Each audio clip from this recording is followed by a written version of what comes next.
What do you know? A Tuesday edition of the Sports Bash starts now. 97.3 ESPN, the 97.3 ESPN free mobile app. Live video streaming on the X platform, YouTube, at Mike Gill Show. I'm your host, Mike Gill.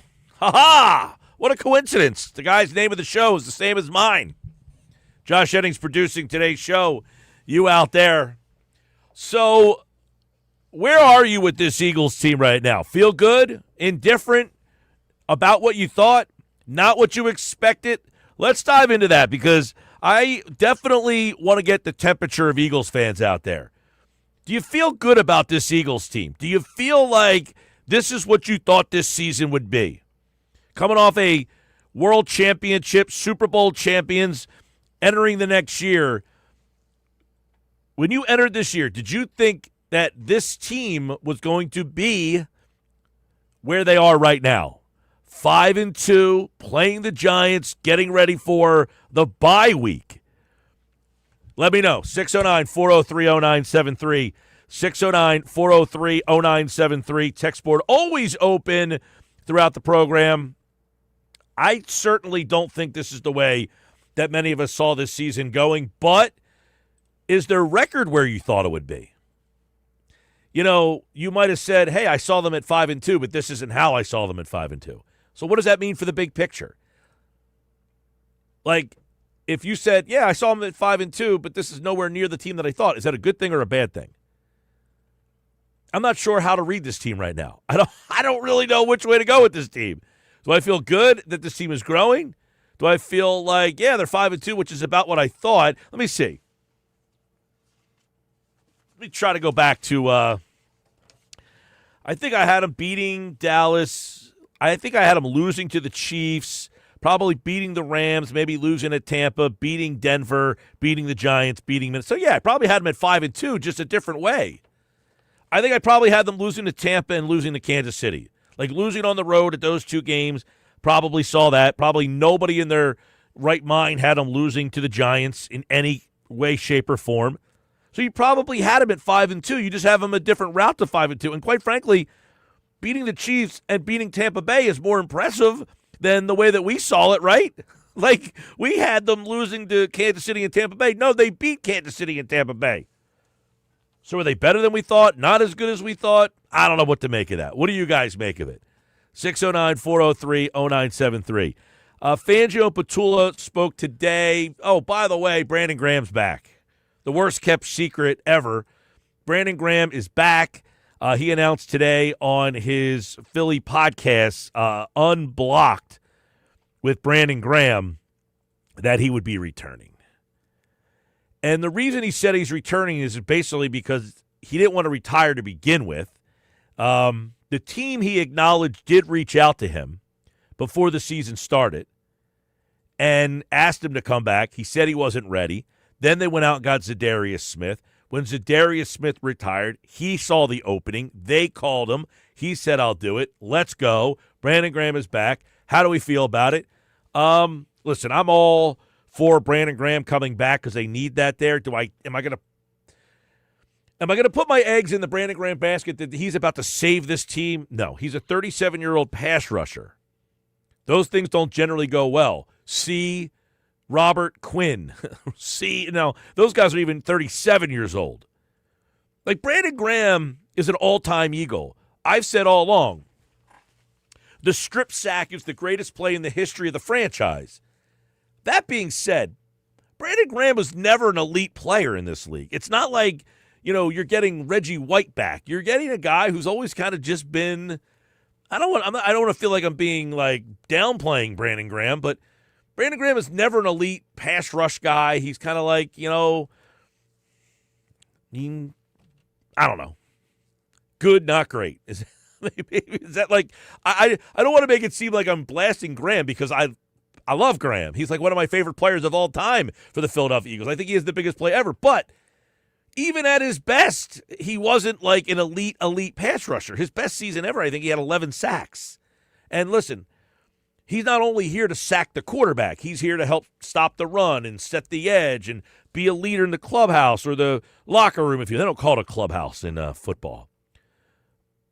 But I have to acknowledge that if he's here for locker room and the other things, even if you said, hey, here's Brandon Graham at 27 years old, what am I getting? Like, let's go back to look at Brandon Graham's age 27-year-old season, and you would say, I don't know, is that guy really changing the team? Now, I'm not saying to look at it from that capacity. I'm not downplaying that Brandon Graham, they needed help, but I don't know that Brandon Graham is going to change the dynamics. By the way, in his age 27 season, Brandon Graham had 6.5 sacks.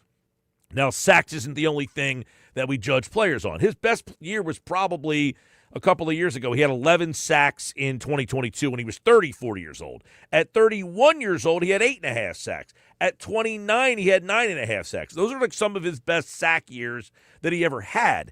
He had 15 tackles for losses that year. He had 14 quarterback hits. But those quarterback hits have progressively kind of dropped and dropped and dropped and dropped. You know, last year in 11 games, he had 3.5 sacks. He had 7 quarterback hits. He had 6 tackles for loss. He had a good, solid year, but I don't know what we hope.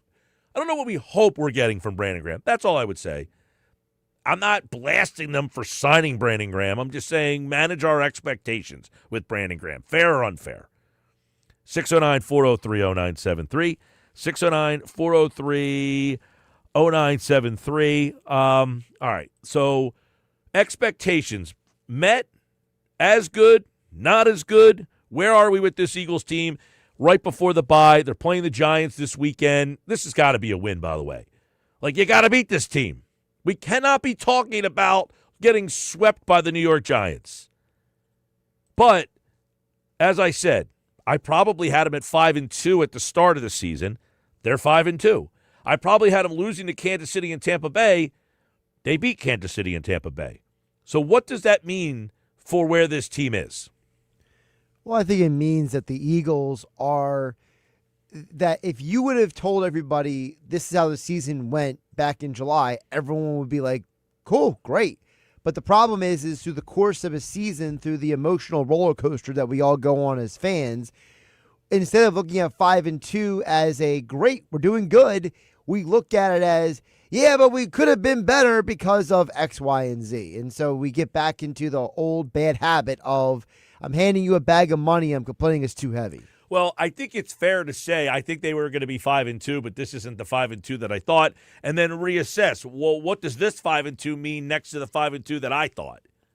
I think it means they're a better road team than we thought they were. I think that's very apparent. They do have 2 of those road wins that I thought they would. Now, they lost at New York.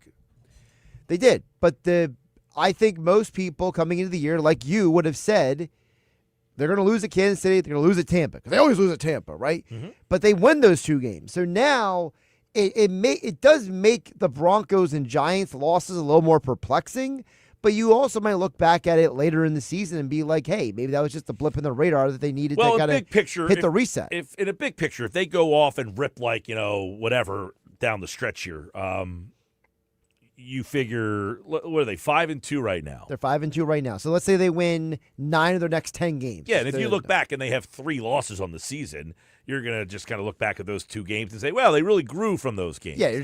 So I guess the question is, can they grow from where they are now to winning 9 out of 10? Can they? Yes. Will they? I'm curious to find out, because there's a lot of conversation about, okay, well, did they win the game on Sunday because they fixed the problems, or did they win the game because they took advantage of a specific matchup? Well, this is going to be interesting. There'll be a favorite this week. They're a heavy favorite this week of the Giants. They have a bye.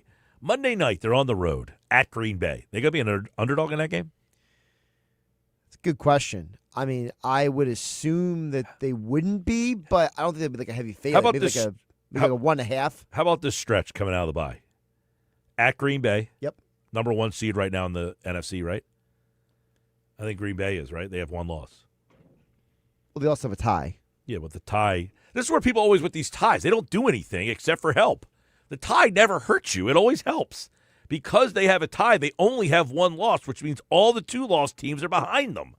So Green Bay should be the number 1 seed right now. Yes, they are the number 1 seed at 4-1-1. Yes. So they play out of the bye at Green Bay. Yep. Monday night. Sunday night, Detroit. At home. at Dallas, Chicago, Black Friday. In the middle of the afternoon. At the Chargers, Monday night. That's a run. That's a stretch of games that, what is a number that if they come out of that stretch that you if feel you comfortable just said with? they won 9 out of 10 with that gauntlet, now, Green Bay's the 1 seed. Detroit's what right now? 2, 3, 4? I mean, they're in that mix with all the teams with 2 losses. Yeah, well, Detroit's lower just because They're the wild card They're team. the wild card, right? They're 5th right now. But I think most people would say Detroit, who beat Tampa last night, is every bit as good as any team in the NFC right now. And some people might think they're the best team. In fact, I would say they're better than Green Bay. I like Detroit better than Green Bay. I said at the beginning of the year that I thought Dallas was going to be a problem because they're not because of their defense. Their offense is going to be a pain in the ass. And they haven't had CeeDee Lamb, and they're a pain in the ass. They're actually the best scoring offense in the NFC right now. Now, there is some problems with their defense, but I think playing at Dallas in that offense is going to be a pain in the butt. Yeah, it's definitely going to be problematic. I think the Bears are starting to get it a little bit. The Bears are starting to look like a competent football team. They are coming around. That game's not going to be a walk in the park. No. And then the Chargers, by that time, you would think that possibly are getting healthier. Their problem has been injuries. Yeah, they have. You think the Eagles have injuries? The Chargers said, "Hold my beer." So that stretch right there. If you lost only one of those games, then you play Vegas, Washington, Buffalo, Washington to close out the year. By the way, Buffalo's no walk in the park on the road. Nope. And having to play Washington twice within a 2-week span, not fun. Now, I know Washington's really banged up right now. But by the end of the year, well, they might be healthy. At that like this point. week, they played Dallas. No McLaurin, no Debo. They're in shambles. They were down their top 3 wide receivers. Yeah. So no wonder they lost to the Dallas Cowboys. Text messages are coming in, 609-403-0973. 609-403-0973. Justin from Ventnor says, I think we're fine. I'm fine with 5-2. I like being doubted. We're always being doubted. You and every Philadelphia fan knows that. Also, I'm glad we got the hardship and issues mostly out of the way so far. It's not going to be easy every week, especially with the injuries throughout the regular season, but I think we're dealing with all of it quite well. Got Nolan Smith coming back, got some people getting healthier. I think we'll fall into places as it should. Good text message, Justin. You're fine with everything. And you're right. The Eagles have dealt with pass rush injuries, a guy retiring. Jalen Carter, I don't think, has been himself, although I think he played a good game the other day. His best game of the year was this past Sunday. Did you know, who do you think right now leads the Eagles in sacks? Oh, boy. Who would lead the Right now, who leads the Eagles in sacks? By the way, as a team, they only have 11, which is 5th worst in the league. Yeah, their sack numbers are not very good. I know that. Who would lead the team in sacks? I mean, I don't know. Zach Baun? Zach Baun is incorrect. I feel like it's somebody that we would think of. That's why I was guessing Zach Baun. Well, it is somebody that no one would think of. And it's Moro Ojomo with 3. Never would have guessed that. Second on the list is Jordan Davis with 2. Doesn't this Darius Smith have 1.5? So 5 of your 11 sacks have come from Ojomo and Jordan Davis. Not pass rushers. Not pass rushers. Yes, Darius Smith took his 1.5 sack and took it and packed it with him. Over under for Brandon Graham sacks. Last year he had 3.5 in 11 games. You going over or under? Oh, I'm going under because I don't think Graham is here necessarily to be a pass rusher. I think his role is something that you brought up a couple weeks ago here on the Sports Bash. But that's my point that I was making at the start here. He has never been here to be a pass rusher. You mentioned before that he does a great job at setting the edge. That he's great at setting the edge for the run, for the pass. He is a guy who helps your defense contain the other team's best player in the backfield. So I don't think Graham's going to come in here and get like 3-4 sacks. Well, 3.5 I don't think he's going to play this week. He hinted this week that he might be at practice. We'll see how it goes, he said. He did talk about that today on the Unblocked podcast, which is on the PHLY platform. Here is what he said when he thinks he might play. I was going to do it after the bye week, but all that stuff happened. Right. But it's cool. I'm glad I am doing it earlier because I get a week of practice. Then another week on the bye week, of course, I'm going to go out there and just do some extra because I'm fresh legs. Like you say, I got to get my training camp going. And then I think by Green Bay, I should be a go. Okay. And, just easing my way in. But who knows, man? It could be this week. Who knows? I'm not counting you out for this week. Yeah. You just never know. They want to see where I'm at. Yeah, who knows? I could just go out there and just put a helmet on and I'll be fine. Who knows? But I would anticipate he doesn't play this week. Then they have the bye, and then he comes back for Monday Night Football against Green Bay. That would be how I see it. And then that means he would have, 1, 2, 3, 4, 5, 6, 7, 8, 9 games left. Yeah, and you need him for those 9 games, again, because of the fact of what did we just say Brandon Graham has done better at than sacking, setting the edge. Green Bay, Detroit, Chicago. What do those teams have in common, Mike Gill? Green Bay, Detroit, Chicago. They're all in the NFC North. They all have running backs that can hurt you. And Graham is Chicago. I don't look at as a team that's like Swift just has some big games this year. Yeah, no, I'm saying, but I don't. I think right now, Chicago's biggest challenge is they're starting to get comfortable and they're changing their identity almost weekly. Mm-hmm. 1 week they'll run at you, the next week they're keeping you way off balance. They're doing Ben Johnson does a great job at play calling. He's a very good play caller. Yes. But still, the Packers and Lions, okay, if you want to just focus on them. My answer was correct. What? They're all in the same Well, yes, they're all in the same division. But I'm looking at the running back position because Graham has been a very valuable run stuffer over the years. He's been a great guy at helping you stop the run, contain the other guy's best player. And you saw Jahmyr Gibbs last night. You saw Josh Jacobs on Sunday. These are 2 dynamic running backs. You're going to need Brandon Graham. I got a question for everybody. Anybody watch the Niner game the other night? With Christian McCaffrey? Forget Christian McCaffrey. Anybody watch the Niner game and say, hey, that guy Bryce Huff is actually making a lot of plays? Did you see that he's hurt? No, I didn't see that he's hurt. I saw that he's sacking quarterbacks left and right, though. Yeah, well, apparently he's banged up now, so. Didn't see that, but you're missing the point here, is that they basically gave him away for nothing, and he is serviceable out there. If they would have figured out a way and just said, you know what, let's just keep the guy around, maybe he would have worked out for you. Or maybe he wouldn't have, because maybe he's a system player and he only works within that That's system. a possibility. I'm just saying, I know how Eagles fans watch games, and they're saying, this guy's got 4 sacks. That leads our team right now. He's got 6 tackles for loss. Why can't we use him the way that they're using him? He's got 2 forced fumbles, 4 sacks, 6 tackles for loss. He's been a pretty good player for them. Well, our way of doing things won us a championship. What the 49ers won? Nothing, but you also had players that are not here anymore. True. So it's not about what the 49ers have won or not. They have a new coordinator out there. It's the guy that was his coach with the Jets, Robert Saleh. He has figured out a way to use this guy better than Vic Fangio has figured out a way to use him. So I just throw that out there. Like if you had Bryce Huff, and listen, I was not a Bryce Huff guy. When they signed him, I was not a fan of him, not a fan of the signing. I didn't think it would work out. However, he's kind of shutting us all up right now. Hey, you guys didn't think I could play? I'm leading the team in sacks. Yeah, but I think we all kind of assumed that when the 49ers acquired him, he was going to play better because he was going to be in a different system. Nick Bosa, 2 sacks. Bryce Huff, 4. Just throwing that out there for the people. Now, Bosa's only played in 3 games. I was going to say, also, the guy I'm more interested in who left, who's doing well, is Josh Sweat.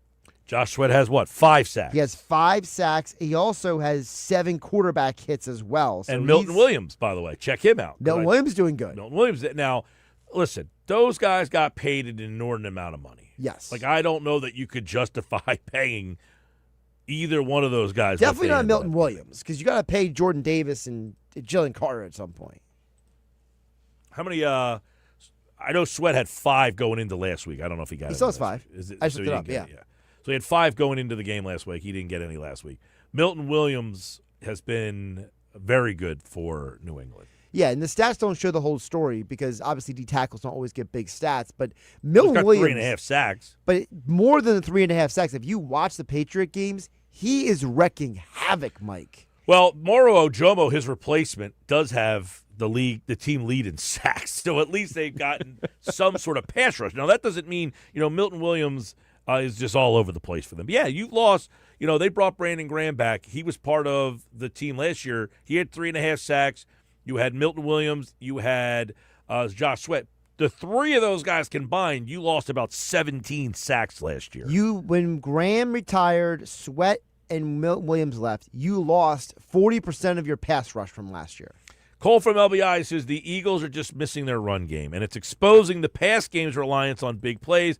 50% of the passing yards came on 3 plays Sunday. The Eagles are a great team, but it's hard to be consistent relying on huge plays most of the time.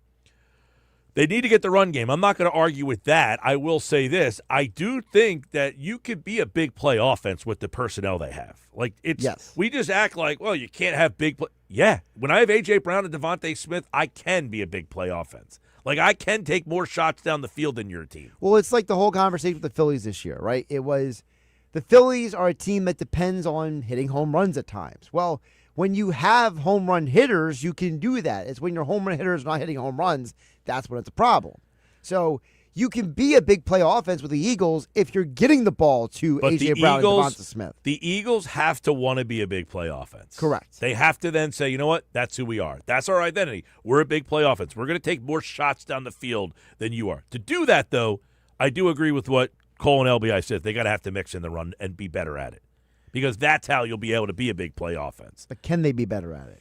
The offensive line doesn't get healthy. I don't know what's going on with Juergens. I mean, that's going to be a story, I think, moving forward here. Because you can't play Brett Toth at center.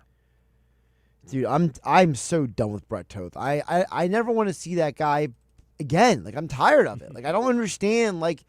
Everyone talking to me. I mean, Sirianni is just the biggest blowhard in the world. I mean, it's talking about how great Toth has been. And it's like, Nick, stop, okay? Just you're better off just saying I plead the fifth and moving on to the next question. That would be more realistic. I mean, the fact that you think the guy's going to come out and blast one of his players. No, but it's not realistic either to tell the whole world the guy's doing great, and then we all know he's not. No, he has not played well. He is not playing well. That's just completely fabrication to think that he's playing well. All right, we got so much happening today. It's a fun show. JD in Ocean City, I'll read your text off next. We got Luke in Atlantic City. I see your text. I got Jim in Williamstown. I got your text there. And everybody else, Brandon in Dennisville. Hold on. I'll read your texts and react to them coming up on the other side. 609-403-0973. 609-403-0973. Now, Woody Johnson says what we want our coaches to say. He says, it's hard when you have a quarterback with the rating we've got. You look at any head coach with a quarterback like that, and you're going to get the same results. Amen, dude. He's saying our quarterback stinks, and that's why my coach stinks right now. But see, I like the fact he said that because you know what he's also saying? We yearn for that. But he's also saying, I'm not blaming the coach for the player being bad. Absolutely. That's the point, is he's saying, you want me to blame the coach? The quarterback's awful. Right. Mike in Wildwood, I see your texts. Keep them coming, everybody. 609-403-0973. Watch the show on the YouTube channel, on the X platform, and, of course, on the radio. 97.3 ESPN, your home for Sixers opener against the Celtics tomorrow night.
Hey, when the Eagles win, you win. A free order of spicy tandoori chicken wings for dine-in customers at the Nizams. Yes, when the Eagles win, you win. They won this week.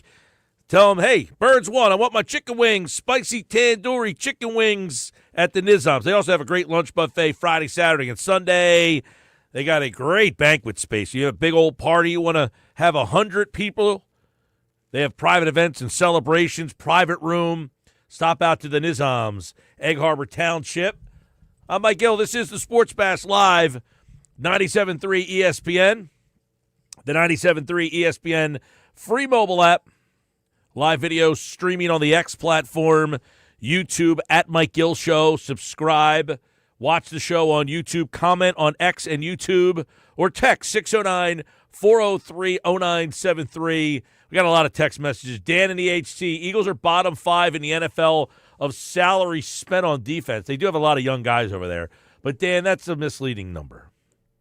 That is a kind of a misleading number. That's an extremely misleading number because the majority of these guys are still on either rookie contracts or they're on young player contracts. Yeah, they can't extend Jalen Carter yet. They're not allowed. Correct. Like, all those guys are on their rookie deals, so they're going to get money. Don't worry. They'll be moving up that list pretty soon. That list will look very different next year. Terry says, Josh, come on. You can't expect your backup utility lineman to be a Hall of Fame talent. I didn't expect him to be a Hall of Fame talent. I want him to be competent.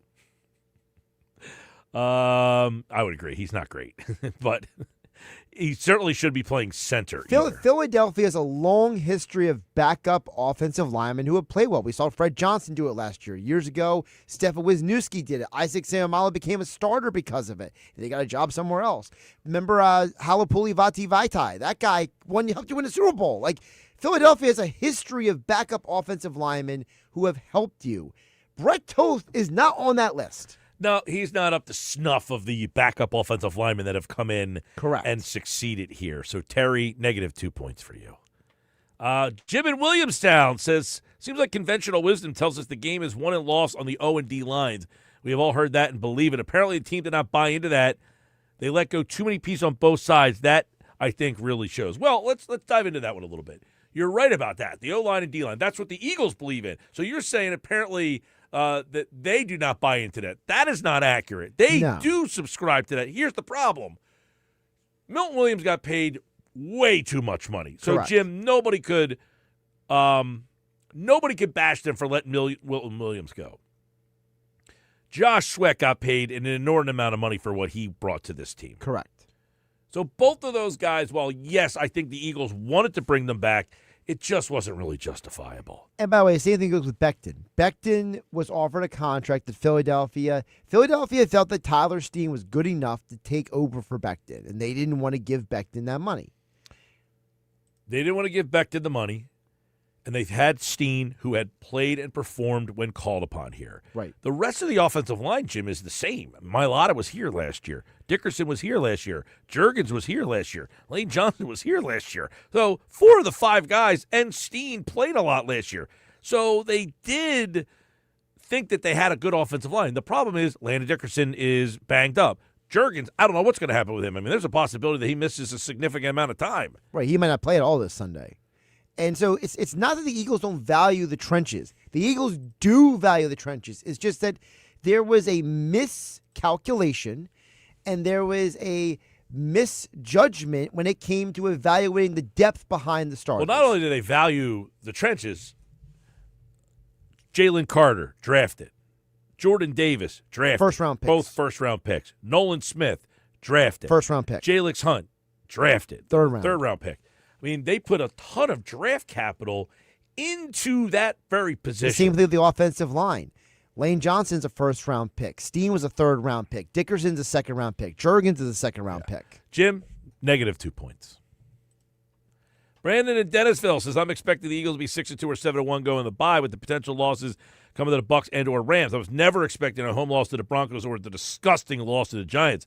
Overall, I'd still be pretty surprised to see them end the season with less than 12 wins. So it sounds like Brandon feels like this team had 2 hiccups but is ready to rip off a bunch of wins. Yeah, I think Brandon sounds realistic. That he says, look, I'm happy with where they are. I'm a little frustrated by the losses, but I still have faith. Well, let's ask this question. Did anybody enter this year thinking this team was better than last year's team? I mean, I didn't, but it's a good question. How many people actually thought they'd be better? I don't think many people. They're not a better overall team than last year's team. Not a better roster. No, not a better roster. They maybe had a like you were hoping that Bond was in his second year here was better than he was in his first year. I kept saying, I don't know that you're going to be any better than what he just was. Like, that was an unbelievable year from Zach Bond. Came out of nowhere. Cooper DeJean, Quinyon Mitchell, both those guys you're hoping grow and take another step. Right. And that would help improve the team. But overall, you lost Milton Williams. You lost Josh Sweat. You lost Chauncey Gardner-Johnson. Now, some would say, well, you decided to lose Chauncey Gardner-Johnson. Yes, you did. And by the way, I think they made the right decision because now the last two teams he went to kicked him out of town as well. So it's hard to justify that, though, when you won the Super Bowl with him. No, but I think it is easy. You can justify it because of the fact that you said, look, Chauncey, thank you for your services. You helped us cross the finish line. Now we're going to draft a guy in Makuba who fits what we want to do moving forward more than you do. Yeah, I understand the concept of you got a guy that's causing problems in the locker room and the headaches. We just don't feel like deal with him. I have no problem with that part of it. But, they did win a Super Bowl with him here. Sure. And they went to a Super Bowl with him here. Sure. So is he that bad of a dude? And then that's where it's a little – I don't want to project that he's a bad dude because I don't think he's a bad dude.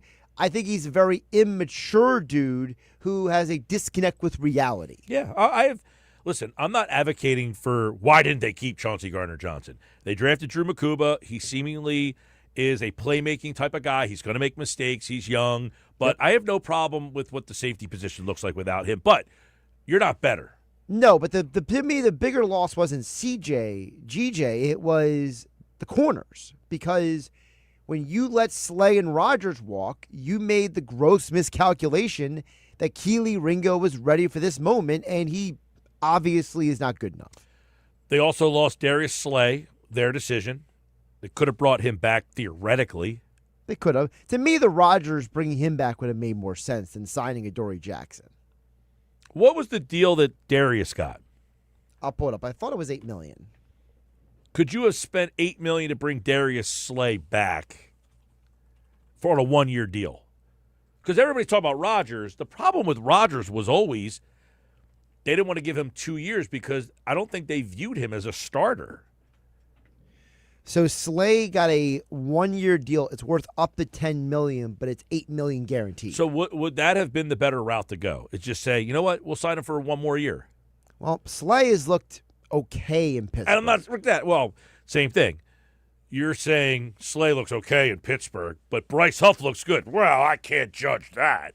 Well, no, that's two different situations. If Slay was playing here, he might look better than he looks in Pittsburgh. But Slay was also injured off and on last year. So I think that there was a concern about his age. He's 34 years old now. No doubt that they had to make a decision on whether or not should we just move on. Do we like what we have? And they obviously didn't like what they had because they went out and got a Dory Jackson. Right. So they didn't like what they had. I think they wanted to bring Isaiah Rodgers back, but to give him 2 years, they were saying, we don't view you as a starter. Right, which now you have to wonder if Rodgers Well, was he's not here. coming off the best game of his life. No, he's not. And the Eagles did expose him, which goes back to the other question. But that's what he is, though. He's a third corner, Isaiah Rodgers. We get into these things where when we let a guy go and then he plays well someplace else, that means we made a mistake and he was going to be great if he was here. Like Bryce Huff? Bryce Huff, listen, I'm the first one to tell you, I didn't like the Bryce Huff signing. However, they didn't have to get rid of him. And you had a problem with the pass rush that was inexperienced and a bunch of guys. You did at one point believe in this guy. Maybe instead of trading him for basically a fourth-round pick, I think it could turn into if he gets 8 sacks. Yes. Maybe you should have just said, you know what, we signed him. Let's just see if we made him. Maybe we made a mistake with him. Or maybe you purposely traded him to the 49ers so you can get those 8 sacks and get that pick. Possibility. Well, or is the 49ers the only team that had any interest in him? Howie Roseman's trying to play chess here. That's true. Touche. But I don't think there was a lot of interest in that contract. No, there wasn't a lot of interest in that contract. And you found a team that really wanted him. And it's going to be a win-win for both sides. But back to your original point, which is The guys that you've let go, are there some Every one of them has done well. Almost every one of them, yes. And Bryce Huff is killing it. Milton Williams killing it. Josh Sweat killing it. Rogers has been good. Slay has been okay. Every guy that you left is done well where they are now. Who knows? Right. So, but the only one is in Chauncey Gardner-Johnson doesn't have a job. Right. He's out of a job. Which is unbelievable. Think about that. He's gonna be doing podcasts soon. Well, I heard there's an opening over at Unblocked. Right. What would they call CJ? Uncoverable. Uncoverable. I don't know. No fly zone? Yeah. That'd be a good podcast, I'm assuming, though. He'd probably have a lot to say. Let me tell you something. I sat through the entire interview with him on the pivot. I couldn't get through the whole thing, Mike. It was a 90-minute interview. I got through an hour, and I had to turn it off. That dude's perspective on reality is just uncomfortable. And, I don't know how you go through that interview where you have 3 former players on that podcast, and Ryan Clark, Channing Crowder, and Fred Taylor. And it was none of them at one point ever stopped him and was just let him keep going. They literally just let it keep going. They didn't even say anything. They were just they didn't know what to do. Well, he's a free agent for a reason. But the larger apparently. point is, yes, almost everyone you let walk or you didn't bring back are at least productive. Sports Bash Live, 97.3 ESPN, the 97.3 ESPN free mobile app. Live video streaming on the X platform, YouTube at Mike Gill Show. Subscribe on YouTube. Hit the like button.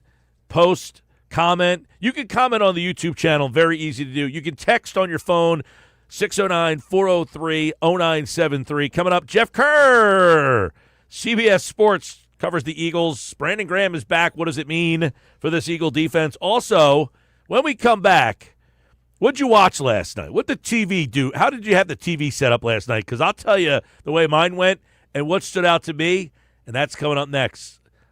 He shoots his scores! Not a good one there. It's not my best work. But Flyers win again. More Sports Bash on the way, 97.3 ESPN.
All right, 248, you heard it on Rock 104.1 last night.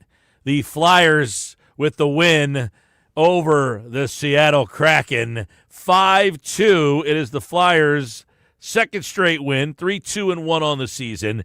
Travis Konechny, but 2 goals for Tippett last night as well. He's really got off to a phenomenal start to the season. Flyers are fun. Somebody text it in on the text board, 609-403-0973, 609-403-0973. Andrew in Summers Point says, hey, guys, just wanted to let you know I went to the Flyers game last night. While not having any big stars on that team, they are young and fast and exciting to watch.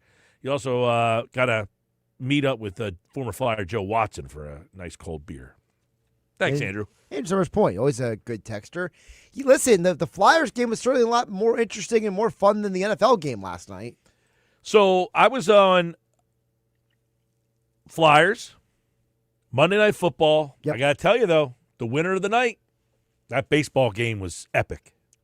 That baseball game was nuts, and I got to tell you, I feel bad for Mariner fans. I feel terrible for Mariner fans.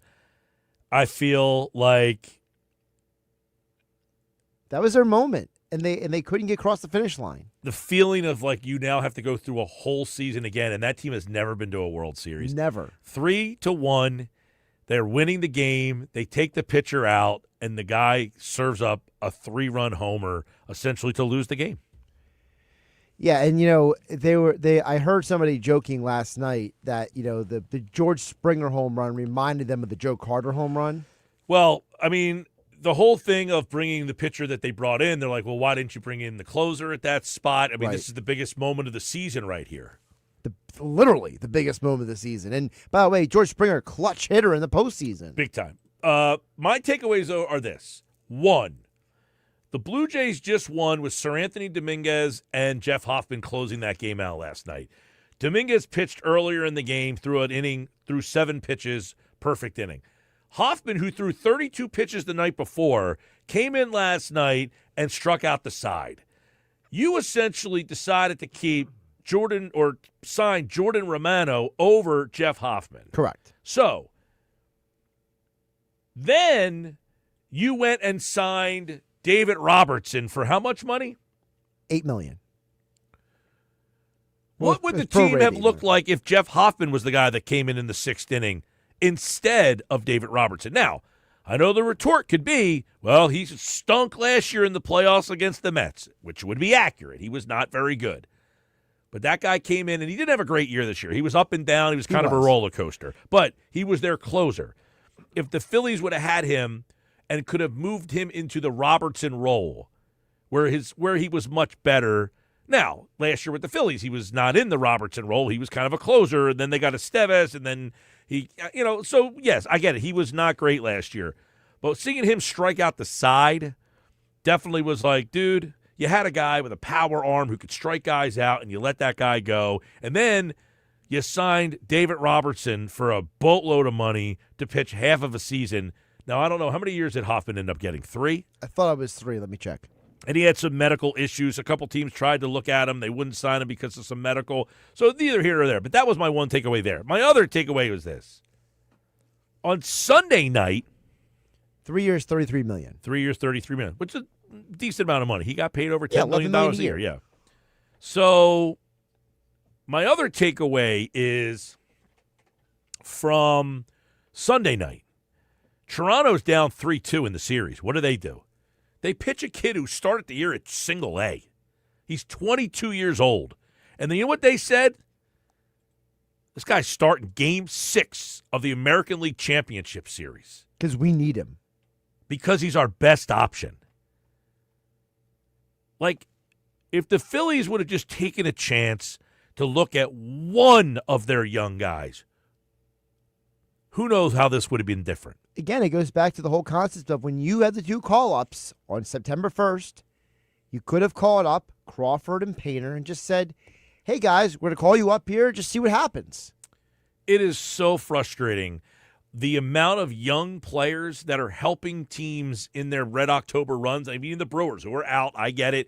Mizorowski, young kid. Churio, So I think he's 21 years old. He's younger than every guy that you were talking about on the Phillies. Yep. And the Phillies didn't have the stones to just say, you know what? We can't keep running the same group. Let's see if we can get a little bit of an infusion here and have one of these guys help us out. Justin Crawford, our outfield stinks. Let's see if he can give us a little shot in the arm. Hey, we lost Trey Turner. Instead of going to Sosa, and then you lost Sosa. Instead of putting Bryson Stott at shortstop, instead of promoting Miller to AAA, why not just see if you can jump him right to the big league? But instead, you called up a veteran in Walton who was going to have no impact on the postseason. Absolutely nothing. You took no chances. You played the safe route the whole way, and you never gave Painter the opportunity. And you would say, well, Painter didn't deserve the opportunity, and you might be right. But I saw the pitcher from the Blue Jays, 22 years old, who didn't have a great year. No. But guess what? They thought he had the best stuff, and he won the game on Sunday night and was able to hand the ball over to Shane Bieber, and they ended up winning the pennant last night, all because they had the stones to take a chance on a young kid to help him get there. Sports Bash Live, 97.3 ESPN, the 97.3 ESPN free mobile app. Live video streaming on the X platform and on YouTube. When we come back, Jeff Kerr from CBS Sports gives his thoughts on how Brandon Graham might fit into this Eagles defense. Is he really going to help this defense out? See what Jeff Kerr thinks next on the Sports Bash on 97.3 ESPN.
I don't have no expectations with it. It's just more like I'm gonna come just bring myself and bring the energy. Go out there, first play. Oh, you thought you was done? You thought I was done? You thought you didn't have to deal with me anymore. You thought you wasn't gonna have to deal with me. But, all that little fun stuff, man. Because obviously we play a game, man, that I enjoy playing. Of course, it was hard because, just being honest, man. All of us, I don't care how many years you play. It's just something that you just used to all the time, and you're trying to get used to that next best thing. And of course, I was doing a lot of stuff. When that ball came and the Eagles was on, That's Brandon Graham earlier today on the PHLY platform. Brandon Graham unblocked. He announced he is coming back. Jeff Kerr, CBS Sports, wrote about it over at CBSSports.com. How he impacts this defense, and is it enough? Or does Howie Roseman still have his eyes on more pass rushing? Let's bring him in right now. You know him from CBSSports.com. He covers the NFL and the Eagles. Jeff Kerr's back on the Sports Bash Live on 97.3 ESPN. What's going on, my friend? Not much, Mike Gill. Been a busy couple 48 hours. Got a new computer set up here. It's still getting used to that. But besides that, life keeps chugging. Well, all right, so it started to get murmurs on Sunday that Brandon Graham might be back, and then it seemed like whenever there was smoke, there were fire. It was a matter of not if, but when. How did this all materialize? So I first heard about he was potentially coming back a couple weeks ago, and I'm just like, okay, you hear things, right? I wasn't sure if he wanted to come back, if he initiated it, or if the Eagles initiated it. So he wanted to come back when Zadarius Smith was here. But I think, and as he said on this podcast today, I'm glad he clarified this.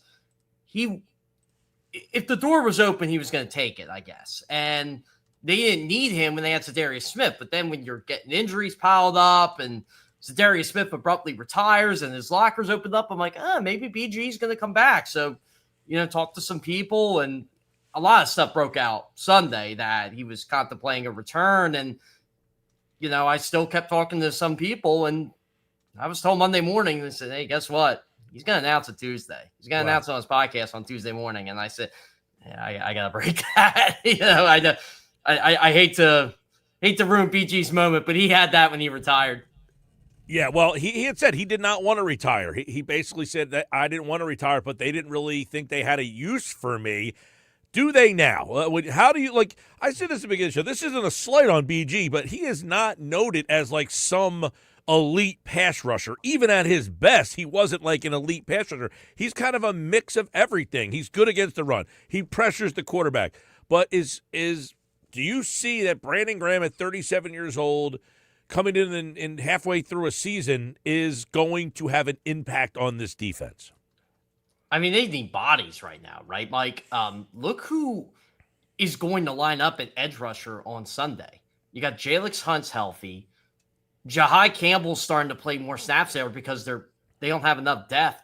They have Patrick Johnson, and they have Josh Uche. Aziz Ujiri, from what Vic Fangio said today, it doesn't look like he's going to play Sunday. So he's out of the mix. And you already got Nolan Smith on the IR. He's expected back after the bye week. I still think they need more help, by the way. But you're right about BG. You're not getting this elite pass rusher, but you're getting a guy who's pretty much solid at everything. And they kind of need that right now because they're having trouble stopping the run as well. They are having trouble all over on the defensive side of the ball, especially up front more than anything here. So Brandon Graham comes into a team that is ranked 29th in the NFL in sack percentage, 26th in the league with just 11 sacks. I asked Josh earlier, can you tell me who leads the Eagles in sacks right now? Moro Ojomo with 3 sacks is the leading sacker. So they needed some edge rushing here in the biggest of ways. But do we think Howie Roseman looks at this Brandon Graham as, hey, he replaces Zadarius Smith and we're good? No, I still hear that they're going after they're going to try to go after anyway a pass rusher at the deadline. And there are guys available, right? The Cowboys, all of a sudden, there's a report out there that they're going after Max Crosby. Well, if he's available, wouldn't you think the Eagles would at least try to be interested in him? I would hope so. I mean, if there's an edge rusher of that magnitude, you would think Howie Roseman at least makes a call. Yeah, and you have the draft capital. Look, I still think it might be one of Fangio's guys back in Miami. And look, I was looking stuff up with Bradley Chubb and Jalen Phillips and their relationship with Vic Fangio. It didn't seem like they had anything bad to say about him. I mean, they had career. Bradley Chubb had a great year under Vic Fangio. He's 29 years old. He's got another year under his contract. It might be 2, actually. I think he's got 2 more years left. But 2 years, $61.7 million, writes Jeff Kerr at CBS Sports. Yeah, see, there you go. It's 2 years. yeah, it comes from the horse's mouth, right? You listed some potential fill-ins here. Trey Hendrickson, Jalen Phillips, Bradley Chubb, those 3 guys. Now, Hendrickson's interesting because his name came up in the offseason when he didn't have a contract. Now that he does have a contract, it's only a 1-year deal, so it seems that might make it more plausible for Philadelphia. You would think, right? And look, I know there's some provisions in Trey Hendrickson's contract that makes it tough because I think the Bengals can technically franchise tag him next year, which would make it tougher to trade. And here's the issue, Mike. Do they even want to trade Trey Hendrickson? Because right now, they're still in the mix. I think they're 3-4? They're still in the mix. They're only 2 games out of the division. They beat Pittsburgh. If they win on Sunday, they're right in it in terms of the AFC North. And if Pittsburgh somehow loses this week, I don't think they're going to do that. I think they're going to. I'm not saying they're going to buy because I think they already bought with Joe Flacco, but I think they're going to keep it status quo, and they probably should. Well, we're talking with Jeff Kerr, CBS Sports, covers the NFL and the Eagles, and, of course, Brandon Graham is back, and we're trying to kind of pontificate on how he'll help this team out. It'll be interesting to see where they kind of plot him and put him. They need to get Nolan Smith back. Is a Nolan Smith return something that would also prevent them from looking to add another piece? So they say, hey, look, we got Brandon. We're getting Nolan Smith back. That's good enough. I didn't think it was good enough when they had Nolan Smith. And that was been my issue all summer long. You're really going to roll into this thing with Nolan Smith, good pass rusher, Jalen Hunt. You're banking on his potential. And Jalen Hunt's shown flashes this year, but you're asking a lot out of Jalen Hunt. Azeez Ojulari, who was a cast-off from the Giants, enough said. Josh Uche, who I like, but again, rotational piece. And I rolled into this with, okay, what if one of these guys get hurt?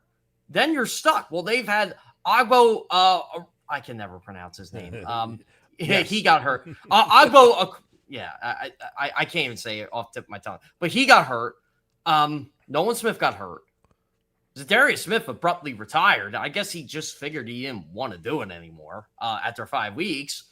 And then, I mean, you had to get BG back. It's a shame that it's come to this, Mike. But it looked like BG wanted to come back anyway. So well, and he did say too, like he didn't want to retire. He also didn't want to play for any other organization, so he just decided to retire. But not because he wanted to. So in his mind, I guess he still has, more left in the tank. It's not a guy who had to be talked into coming back. He had a good year last year, too, before the triceps injury. And obviously re-injured the triceps again in the Super Bowl. I thought he had a good Super Bowl. He drew a holding penalty, I think, in the first half, if I'm not mistaken, from that game. So it's not like BG can't play. And I think he'll be fine, right? This doesn't tarnish his legacy or anything like that. It just gets rid of the whole fairy tale, I walked out a champion type thing. Unless he gets another one. That would be his third and back-to-backs, and that would make it even better for him. But we're talking with Jeff Kerr here. Let's get some quick thoughts on some of the other things that are happening with this team right now. They are 5-2. Now, at the beginning of the year, I think you could say, I think they would be 5-2. But it doesn't seem that they're 5-2 in the way that we thought they'd be 5-2. And what are some of the things that we can believe in at 5-2, and what are some of the things that we're not sure of still at 5-2? I think we can believe in the quarterback, right? And, I was asked this with John McMullen yesterday on Birds 365, are the Eagles, do they have to lean into being a passing team? I said, they are a passing team. Jalen Hurts has averaged 296 yards per game the last 3 games. He's top 5 in all the major quarterback stats since week 3. So Yeah, they are a passing team. They can't get the run game going. So that's a positive, right? You got your quarterback playing at this level. It seems like A.J. Brown and Devontae Smith are on the same page with the quarterback right now. I know everybody's worried about A.J. Brown and his cryptic tweets and all that, but it is what it is, right? You just deal with it. I just think he's messing with people at this point. The linebacking situation, you really have to like Zach Bond and Nakobe Dean. Nakobe Dean was great on Sunday. I think Jalen Carter and Quinyon Mitchell being healthy is a big plus for this team. Those are the positives. Now, the negatives. They can't seem to block anybody up front. They can't seem to get the A-gap working and the communication there. Can't run the ball. Saquon Barkley is struggling. I don't think Saquon's lost a step. I just think this is the product of what happens when you come off a 2,000-yard season, 400-plus carries. The defensive line, you're not getting enough pass rush. That's why Brandon Graham's here. You all know who your CB2 is. Adoree Jackson's been mediocre at best. At best, Yeah, Kaylee Ringo, bad at best, I guess. But Andrew Akuba's coming along, and you knew this defense was going to be a work in progress, right? I think if you said the defense is going to be middle of the pack this year, I think you would have taken it. But the offense should be better. Yeah, I mean, I said, how many people thought that this team entering the year was going to be better than last year's team? It wasn't. Last year's, but you're 5-2. That's the point. Is so I think maybe people's expectations maybe got out of whack because you started off 4-0 and you're thinking this team might even be better than last year. Not really. They still have a lot of work. Look, Josh Sweat has 5 sacks. Milton Williams has 3.5. You lost those 2 guys.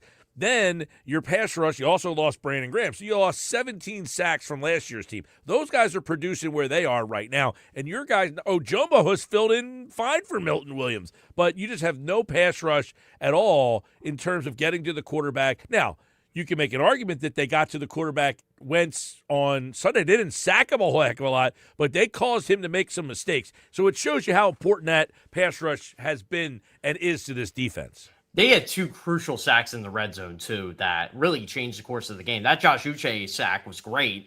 Same with Moro Ojomo. Moro Ojomo had a big sack. And you're right.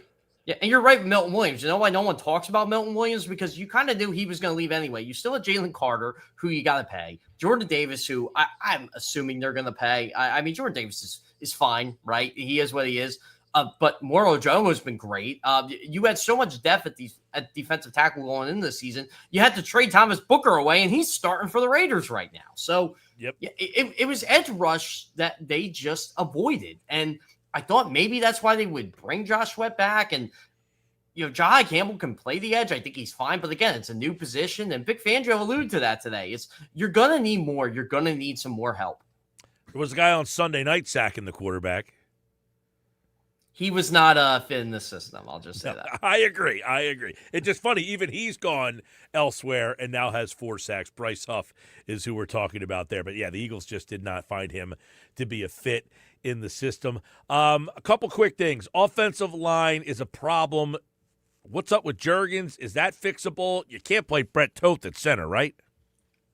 I don't think so. I think you got to play Landon Dickerson center. Although there is one good thing about Brett Toth playing center. It forces the Eagles to run more plays under center, which got the Vikings off guard on Sunday. So if you want to do that, there's going to be more under center. There's going to be more play action. That might benefit Jalen Hurts.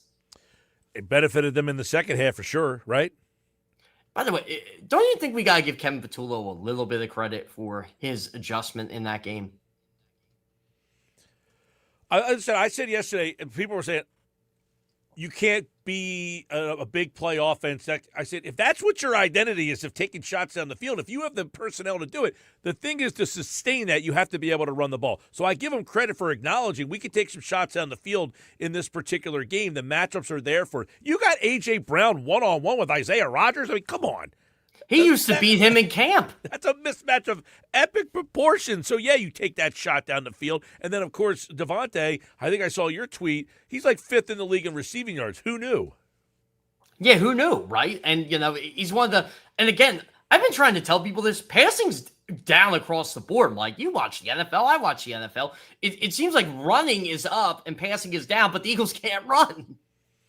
Well, I think they need to figure out the run game. That's something Patullo's and I don't know if that – well, no, I take that back. That is tied to their offensive line, and I don't know that they can get that thing fixed. I don't know what they can here. With the Landon Dickerson injury, I'm just What's I'm Jurgen's unsure. deal? You know, Mike, we're going to find out Wednesday, right? We're going to find out if he's at I still think he's lingering from the back injury, and it's just kind of affecting him. But just seemed like everybody on this offensive line is banged up, and then you lost Mekhi Becton in free agency, which I thought was a tough pill to swallow. It's not like Tyler Steen's been bad. He's been fine, but he's not Mekhi Becton. Yeah, that we had Baldinger on last week, and what he said was it's not that Steen is bad, it's just that his push off the line is pushing a yard and a half. Becton's pushing his guy 3 and 4 yards down the field, and that's opening up these lanes that you're just not getting. Even though Steen's not losing at the point of attack, his push just isn't quite as good. Yeah, I mean, Mekhi Becton got a Pro Bowl vote last year. I think he got an All-Pro vote too. Like, I'm pretty like Mekhi Becton was good enough for. Go look at how LA's running the ball. Exactly, they run the ball well, and they struggle running the ball when he's not playing. And look, that's why LA got Mekhi Becton. Jim Harbaugh wanted Joe Alt, Rashawn Slater, and Mekhi Becton together, and he was going to have Alt and Becton together, and they all got hurt. They all got hurt. And by the way, for the first 2 or 3 weeks of the season, that team looked like they were one of the best teams in the league. Now they look like they can't get out of their own way. Exactly, and they're letting the division fall back to the Chiefs, and that win over the Chiefs in Week 1 just seems like forever ago. Woo. All right, he's Jeff Kerr, CBS Sports, right here on the Sports Bash. Every Tuesday we break it all down. The Eagles, the coordinators spoke today. We're going to hear from Vic Fangio and Kevin Patullo coming up on the other side. Always good to see you, my friend. It's always a pleasure, Mike. I'll be seeing a lot of you in recent days. I hope so. Keep it locked. All right, everybody. Appreciate it. There's Jeff Kerr, CBS Sports, and, of course, right here on the Sports Bash Live on 97.3 ESPN. Jeff Kerr, every Tuesday here on the Sports Bash, and it's brought to you by Broadlee's Plumbing, Heating, and Air Conditioning, your trusted source for heating, plumbing, service, and installation. All you have to do right now is call them at 609-390-3907 for Broadlee's Plumbing, Heating, and Cooling. All right, coming up, we got the unsportsmanlike moment of the day a little bit later on. Has to do with the Sixers today. Just a little teaser for the Sixers. Open up the season tomorrow night. But on the other side, you're going to hear from the coordinators, first Fangio, then Kevin Patullo. How does Fangio think that Graham will help out his defense? You'll hear what Vic Fangio had to say about that, plus Kevin Patullo on his offense in the second half. Did he learn something there? Under center? Does that help you out, Coach? That's all next here on the Sports Bash.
All right, Sports Bash Live, 97.3 ESPN, the 97.3 ESPN free mobile app.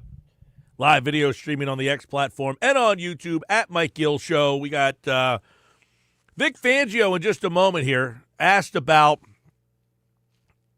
the return of Brandon Graham, amongst other things. You'll hear what he had to say on that. Plus, on the way, Eagles offensive coordinator Kevin Patullo, who had a lot of interesting things to say about what went into the run game this week, what's going on there, what happened in the second half of that game, that he was able to get some downfield stuff. All that stuff and more is coming up right now as we first hear from Eagles defensive coordinator Vic Fangio right here on the Sports Bash. Hey, Vic, how can BG help? We'll see. You see what kind of shape he's in, what kind of retention he has from last year. Shape comes in two forms. One, just your conditioning, but in football, shape too, contact shape. So hopefully the sooner the better. Has this been an ongoing conversation with him? Have you been in communication with him throughout the course of the season, or? Well, I've been, all the way from the start, I was teasing him not to retire all the way back to last February and March. I've run into him and we've talked when he's come by. I always tease him about it, try to light the fire.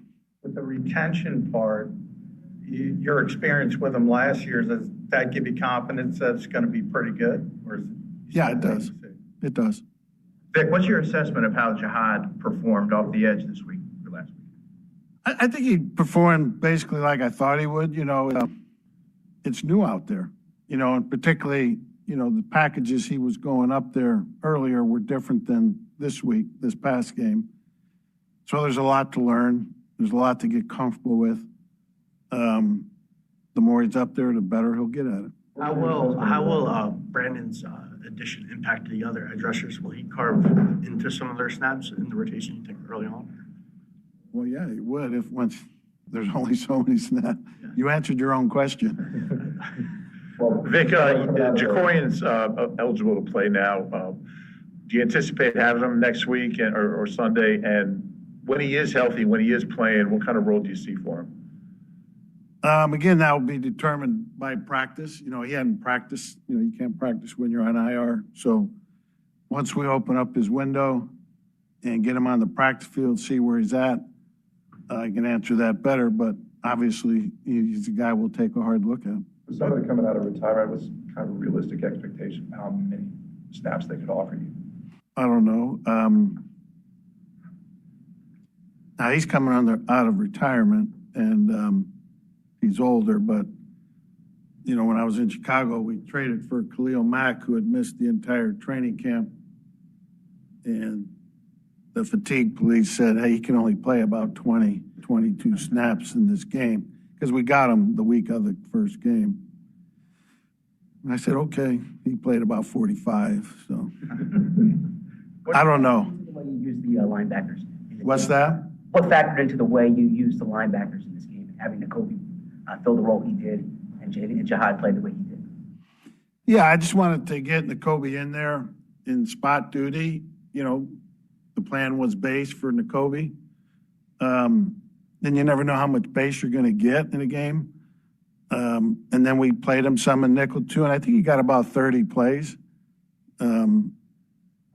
which I think was a good number. And the way they came was good too. It wasn't like he had 10 in a row, I don't think. And I thought he did well, and I think we did the right thing in not playing him the week before, even though we technically could have. It looked like Jihad started off in nickel.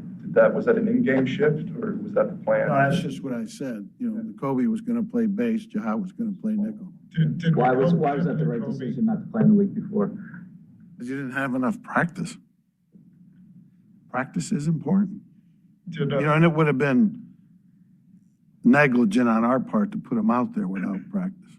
Did Nakobe play more because of Aziz's injury? Meaning that you had to put John at edge rusher? That was kind of like the plan all along, regardless. Okay. If I can, do you expect to have Aziz? I don't think so. Okay. On the Jalen's pick six. Looked like Carson stared down Jefferson. Kuba was on him. Was that a man look? And was that by design to have Jalen drop into a situation where the quarterback might find a favorable matchup there? Yeah. But the whole key to the play was Jalen Carter. He beat the center quickly, got into the quarterback's face, hit him just like we teach him to hit him, and he caused the interception. And Jalen made a great catch. Is Jalix more natural at that aspect with his history? Obviously, was a safety at one point in college. Is he, because you often have edge rushers dropping, is he a little bit more natural with that? You would think so, but not really. Jalen has talked a lot about the assists that you guys celebrate, plays like that pressure where you kind of contribute to a big play. How much do you guys point those out to sort of like incentivize that type of appreciation? We do. I think a little bit of a throwback question for you here. Eric Allen is being honored at the game this Sunday. What do you remember about EA and the guys from those gangrene defenses? I remember him being a really good corner. He was sticky in coverage, quick, good change of direction, competent tackler, really good ball skills, good ball clock. I mean, how many interceptions did he have? 58. 58, that's a lot for a corner. To me, that says it all, 58 picks. You got to have elite ball skills, got to be able to find the ball, got to be able to be tight in coverage. He's definitely was worthy of the Hall of Fame. You like the Kelly Greens? What's that? Kelly Green throwbacks? I don't know. I'll have to see. I can't remember him right now. What do you make of It seemed the key to the defense's performance was keep them to 5 field goals. What goes into effective red zone defense? A lot of things. One, we got lucky. They snapped the ball over the quarterback's head. That was luck. I'll take it. Great play by Cooper in the corner of the end zone. Some other good plays. Their tight end didn't complete the catch. So it's a little bit of everything. What do you make of Makuba's season? Obviously, he's made some big plays. He's given up some big plays. You said it. What do you make of his season? It's uneven. The ability's there. He's got to be more consistent. How do you feel Adoree did before he got hurt, and then Keeley when he came in? Yeah, I thought Adoree was doing fine. And Keeley did fine when he was in there. He got hit. Some of the completions he's given up, not all of them, but some of them have come on tough routes. So still think he can eventually be better than he's been. His opportunities will keep coming probably.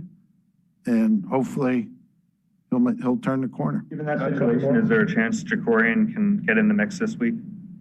It all depends on his health. I think if the first tell of that is if we open up his practice window. What did he show you before he got hurt? He didn't play a ton of snaps. Yeah, it incomplete. I just never felt like I had a good handle on what he is and what he isn't. I just don't think he played enough to answer that with definitive conviction. After having the chance to go up against Jackson Dart once already, what's kind of the lessons learned about what you guys need to do better this time around? One lesson's learned, and the teams that need quarterbacks that bypass them, they're going to regret that. Obviously, very athletic, an elite scrambler. I think their coaches have done a great job with him. They've developed the offense around him. Throws the ball very well, intermediate and deep. And he's a good player. Go ahead, sir. Is the schedule and quirk of playing the team twice in 3 weeks something you like? Is it something you dislike? What's your thoughts? It doesn't happen very often. Be honest with you, I don't think it matters a whole lot. There's Vic Fangio, short, sweet, to the point. Don't think it matters a whole heck of a lot. He did talk about Brandon Graham extensively at the beginning there, not committing to basically any role for him. We'll see what he ends up. But he did say, Look, I didn't want him to retire in the first place. I was trying to keep him, from retiring. He also did talk about the possibility of Jacorian Bennett helping out when he comes back. The other thing that I thought, that stood out a little bit there is the fact that, Nakobe Dean, by the way, I think you're going to see him play more snaps this week. He played 31 last week. I'm interested to see if Campbell is a guy that now starts to play a little bit more exclusively as a pass rusher and then get Dean, because I think they got to find a way to keep Dean on the field a little bit more. I thought he had a pretty big role and a good role in the game on Sunday, so we'll see if that thing expands as well. But there was Vic Fangio, who obviously is the leader of the defense. Now let's hear the leader of the offense, the much maligned Kevin Petullo, now on the Sports Bash. I want to ask you about the process of, Jalen mentioned he kind of went into this game thinking run. We have a nice matchup there. And then gradually things went the other way to pass, which obviously was productive. What's the process like when you're kind of changing in midstream like that? Are there conversations? Is it organic? Does it just happen? What's that like? So I think going into a game, right, you have the game plan and you want to emphasize and structure what you want to identify with early, knowing that you could get to the stuff later like we did. And that's kind of how it works. I think Jalen and I have a lot of conversations, and he's definitely detailed up on everything. He does a tremendous job of understanding what we want to do and when we're going to get to it at certain times. So I think, when you look at that, you want to establish something like we did early with the run, and it just opens up the rest of what we want to do the rest of the game. And sometimes you have to be patient for it and wait for the right opportunities, and I think that kind of what's presented itself in the game. Devontae Smith and several players talked about how the play action shot kind of was advocated and eventually reached you. How did it reach you? So that play was put in on Wednesday. We put the plan together. It was a play off of a play. And so the process started Wednesday with the installation. We walk through it. We go through it in practice. And then as you get closer to the game, we kind of identify which plays we like going in, and there's some setup plays that lead to a play like that. And so when you go through that process, the guys know it's on their radar. And obviously that was one that potentially could go to him or to AJ. So they're both on high alert for like, hey, if this gets called, this is my deal. And then, what was going on early in the game was we had some formations and some plays that kind of set up the looks potentially. And what's great about our team is their football IQs are so high.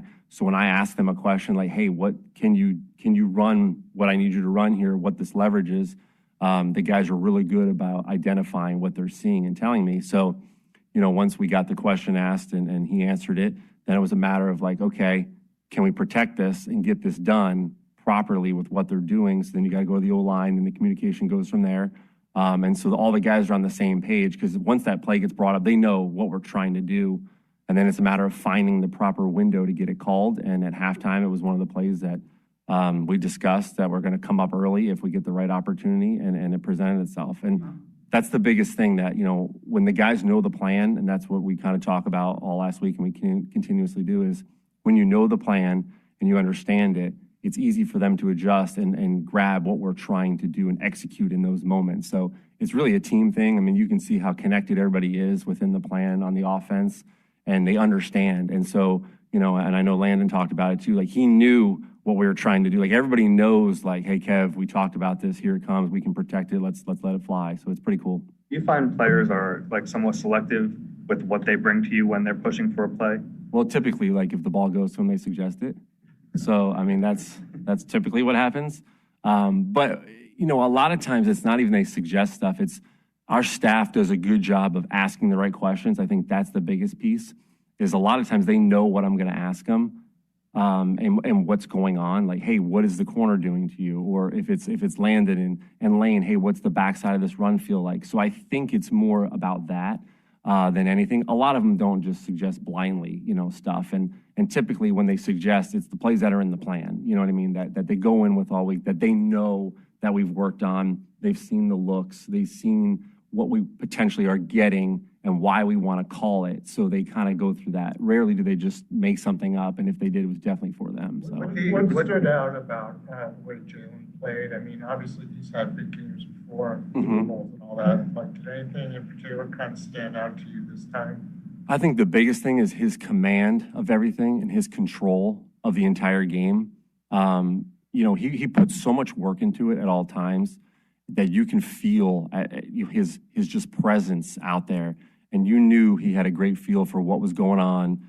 And he stood in the pocket, which was absolutely tremendous, made some big-time throws. So I think the biggest thing is that, right? His leadership and understanding what we were trying to do as an offense and the direction we were going and just his full command of it. And everybody feeds off that, right? I mean, he was making plays when we needed him. He had a great job on scramble a few times when plays broke down. But he also stood in the pocket and made some elite throws. And it was tremendous. And guys feed off that. And so you can definitely feel his presence and his leadership out there. If I could just follow up on that question. On the plays where Vikings were dropping 8 and he had all day to throw, what is the coaching put on that? Actually, can you first of all speak on Jalen's patience on those looks? And what's the coaching point on that? Because oftentimes when defense is dropping 8, the first look is going to be gone. Correct. So particularly the deep ball that AJ for the first touchdown. Again, what's the coaching point on having him just sit back there and wait for something to develop? So, anytime a play breaks down or you get drop 8 like that happens and defenses throw something out there to just kind of get you off schedule, it's important that all the guys understand what kind of mode we're in, right? So Nick does a good job of just setting up these kind of things throughout practice where we randomly get a scramble drill or things just break down on purpose so we can practice these. Because if you look at a lot of good offenses, whether it's the Chiefs, the Bills, obviously us with the scramble drill, it's a big part of it. There's way more off-schedule plays than I think a lot of people realize at times. But they're not necessarily off-schedule because when you start to flush, there's rules to it, right? So there's these rules and things about where we need to be at the time when we start to break contain or when you're sitting in the pocket with the 3-man rush and you start to feel space, the guys understand hey, I can go to this space, this guy's working in my space. So I think when you look at it, it is like a broken play-ish, but they're very structured. So, because if not, right, guys will end up in the same spot and nobody ever gets open. And so you miss out on what potentially is a big play, right? The defense is trying to confuse you. Well, they confuse you. Well, the best thing to combat that is, I know I've all day back there, so let's get into areas and space to find and make big plays. With the under center. What did you see that made you want to go under center? I think really each week kind of presents something new. And I think this past week was a week that we felt like it could help us and give us an advantage in the game plan and open up some different things for us. And, we did that early with the runs, and then it elevated to the play actions. So to follow up on that, the sort of the mini buy self-scout that you guys talked about, it was not more to do with we want to get better at this or game plan specific more? I would say both, right? I think there's always things you want to get better at continuously. See if you can do them and develop them into something new. And it's got to present itself within the game, right? So you're not going to put something in or say, hey, we want to get better at this. But we can't do it this week. We'll just have to wait for the next week. So it's one of those things that's kind of organic. You really want to say, we want to identify things we need to get better at. But at the same time, they got to fit in each week. And then how much can you do of it within the week and then just build from there is kind of how it started and how it went. Hey, Kevin, Saquon's numbers it's weird. He's averaging 5.1 yards in the first quarter, which is actually one of the highest in the league. Then it goes down to 3.8 in the second quarter, 3.4, and then 1.4 in the fourth quarter. Any thoughts on why you guys have run the ball well early and then maybe it's dropping off? I think the game the other day kind of presented itself similar to where we were able to get out in the runs a little bit. Then the rest of the stuff opened up. So I think that's kind of a piece of it. And then obviously late in the game, the fourth quarter, we've had a few 4-minute drives where we're running the ball situationally. So situationally, statistically, they're probably going to go down just because of what we're trying to do with the clock in those moments. But I think really when you look at it, it's sometimes the way the game's presented itself as far as get the runs going and the rest of the offense can feed off of it. And that's kind of how the game went the other day. On the 3rd and 9, the kill shot on the end between Jalen and AJ, Nick said that was a run initially. Jalen and AJ saw each other. Which one was this now? The 3rd and 9 completion at the end, that final drive. Okay. Where does Jalen's agency in the system kind of work out? Are you talking about the double move? Yeah. Yeah. So ask your question again. What did Nick say? Sorry. There was a run in that situation called. Yeah, I mean, I'm not going to go into what exactly was called, but just curious where Jalen's agency works in the system, kind of to what you're saying, you had high football IQ players, where does that kind of fit into the dynamic? So, when you install plays and you meet with the guys, when you have a high football IQ, they can understand what you're trying to do within a play to give them an advantage to problem solve it. And so when you have guys like Jalen and AJ and they understand what's going on, they can accelerate that and really foresee what's going to happen. And so when plays get called like that, it's great to see them execute because they know what they need to do, what their job's going to be, what it's going to feel like, what it's going to look like. And then they put it into action like that. Really just goes to show how fast they can play in those moments because it's a lot of chaos, right? It's loud. Play call comes in. You're trying to identify what's happening, trying to see it, and then progress from there. And to make a play like that work in those moments, it just shows a lot how poised they were in knowing what we were trying to do. Did the uptick with under center have anything to do with the center change? Say it again now? Did the uptick in under center have anything to do with the center? No. Devontae set a career high in yardage this in the game. Have you seen him? Is this the best you've seen him? And is there a certain area maybe where he's grown this year from the past few years that stands out to you? I think a little bit is about opportunity. He's had a lot of opportunities, and he's made the most of them. He's a dynamic player, right? He's a Heisman Trophy winner. He's one of the best players in the league still, obviously, and we're going to use him in any capacity we can. And his energy is just infectious at all times, and when he brings, to the table is same thing, like high football IQ. He gets the game. He gets moved around a lot. He understands what his job is in moments, and he makes those plays. And he's been a clutch player for us, and it's really been fun to watch him. You ever seen a guy that size who's that tough? No. I mean, for his size, as much as he gets hit and bounces right up and keeps it going, I think that's part of his energy. Everybody feeds off that because people probably think he can't do that, but he does every time, and he's consistent, and he's an extremely, extremely tough person mentally and physically, and it's awesome. On his long touchdown reception, what are some details about his route running that you appreciate from there? I think the biggest thing is when you watch the route, he understood what he needed to do with what was happening with the coverage as far as where the window was going to be for Jalen to throw it. And that just speaks to the volume of how smart he is and understands, like, I need to be in this spot because the throw is going to be here. And he kept his speed up, which is extremely hard to do when you're running a downfield route like that. He was able to move the corner and still keep his leverage and keep speed through the catch. And that just shows how dynamic of a throw it was. I mean, he didn't break stride. Like, that was an incredible throw, a long throw in a pocket with play action to hit it in stride. Those two were on the same page. It was really, really good. The approach for the backup center spot, or I guess the replacement center spot, is that different if there's a week to prepare relative to in a game? At times, I mean, it can be. It just depends on who's available for the game. But Stout does a great job of making those guys be ready to go for whatever happens and the shuffling that needs to happen. We're always ready at all times. All right, that answer right there would tell me that you're not going to see Brett Toth play center this week. Your approach at the backup center spot, he basically was like, yeah, at times it can be. It depends who's available for the game. I'll tell you who's not going to be available for the game this week. Brett Toth. That's essentially what it sounded like his answer was. Maybe. We'll see. There's Kevin Patullo, the head coach, the offensive coordinator for the Philadelphia Eagles. Something that stands out about that conversation is he acknowledges that they're having a tough time running the ball. When asked about Saquon Barkley and his averaging yards 5.1 per carry in the first quarter, down to 1.4 in the fourth quarter. Sports Bash Live, 97.3 ESPN. Coming up, Sixers open the season tomorrow night. That's our Unsportsmanlike moment of the day. Wait till you hear what they said this morning on Unsportsmanlike. That's next.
Nobody in the Eastern Conference has the kind of big three or even like a big four at this point that Philadelphia has. Embiid, Maxey, Paul George, VJ Edgecombe looks like they've got the roster to beat everybody. The stars are aligning. The Sixers, no matter what era they were in, whatever permutation, they could not beat the Celtics in the postseason. But they're gone. Indiana's gone. Look, Cleveland is good. Orlando is good. New York is good. But there's no intimidating team that's out there. To me, if Embiid can get to 60 games, this is going to turn out to be the team to beat in the Eastern Conference playoffs.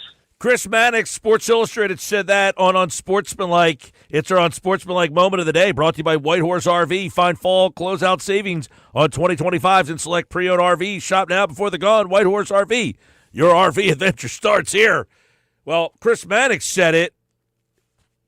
I've said it before. If Embiid can play 60 games, which I said about over under 55.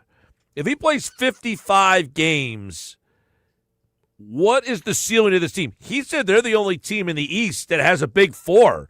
And basically, it sounded to me as if he thought, now he left the Knicks out of that whole conversation. He mentioned the Magic and the Cavs. And I say this. We recorded our podcast today, Trust the Mics. You can check that out on all podcasting platforms. Trust the Mics with Michael Kasky-Blomain. I say top 5 seed, if healthy. And I mentioned Cavaliers, Knicks, Hawks, Magic, those 4, and Philadelphia. I think they're the 5 best teams in the East. I don't know the order right now. But he just said it. They're the only team that really has a big 4. He threw Edgecombe in there. I don't know if Edgecombe's in the big 4. I don't know what kind of player he is. Never seen him play a pro regular season game. But you know what I will? Tomorrow night, and you can listen to the game right here on 97.3 ESPN. The Sixers take on the Celtics. Opening nights tomorrow night.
Football at 4, powered by the Inside the Birds podcast, brought to you by the Fanatics Sportsbook, Ocean Casino Resort in Atlantic City. Adam Kaplan's here today. You heard from both coordinators. Brandon Graham is back. What is his expectations for BG and the Planet Edge moving forward? Plus, what did Adam see in the win over the Vikings? We got that and more right now for today's edition of Football at 4 on the Sports Bash Live on 97.3 ESPN with our friend Adam Kaplan from the Inside the Birds podcast. Adam? Mike, good to talk to you today. Yeah, it was a really interesting game. It's funny because we do the pregame show with Greg Cosell and Jeff and I, and we talked about some of the things you can do. We know the Vikings statistically are bad against the run. Seemed early on that was going to happen. They came out running, which we thought they would do. Then they struggled with the running game, and it went back to normal, like they've struggled every game. So what do? You got to turn to something else. And I've said this whole season. I know people don't want them to become a passing team, but when it's not working, Mike, try something else. And they did that, and it worked in the second half. Really, not much in the first half, but second half it was bombs away. We mentioned on our pregame show the voids in coverage.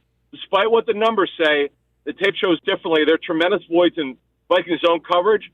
And boy, it hurts. Spatullo, Devontae Smith had made that one play suggestion. It all worked. It all worked together. And that now I know, and we'll get into this, Mike, before we get to the defense. People are going to want to know, well, could they do this every week? That's $1 million question, Mike, about this passing game and offense overall. Well, right. I mean, everybody's like, well, the offense back on track. I mean, we have people texting in like, hey, you can't just throw bombs down the field every single week and have that be your philosophy here. So is the offense back on track, or do they still have problems? It appears that it might be the latter. It's TB.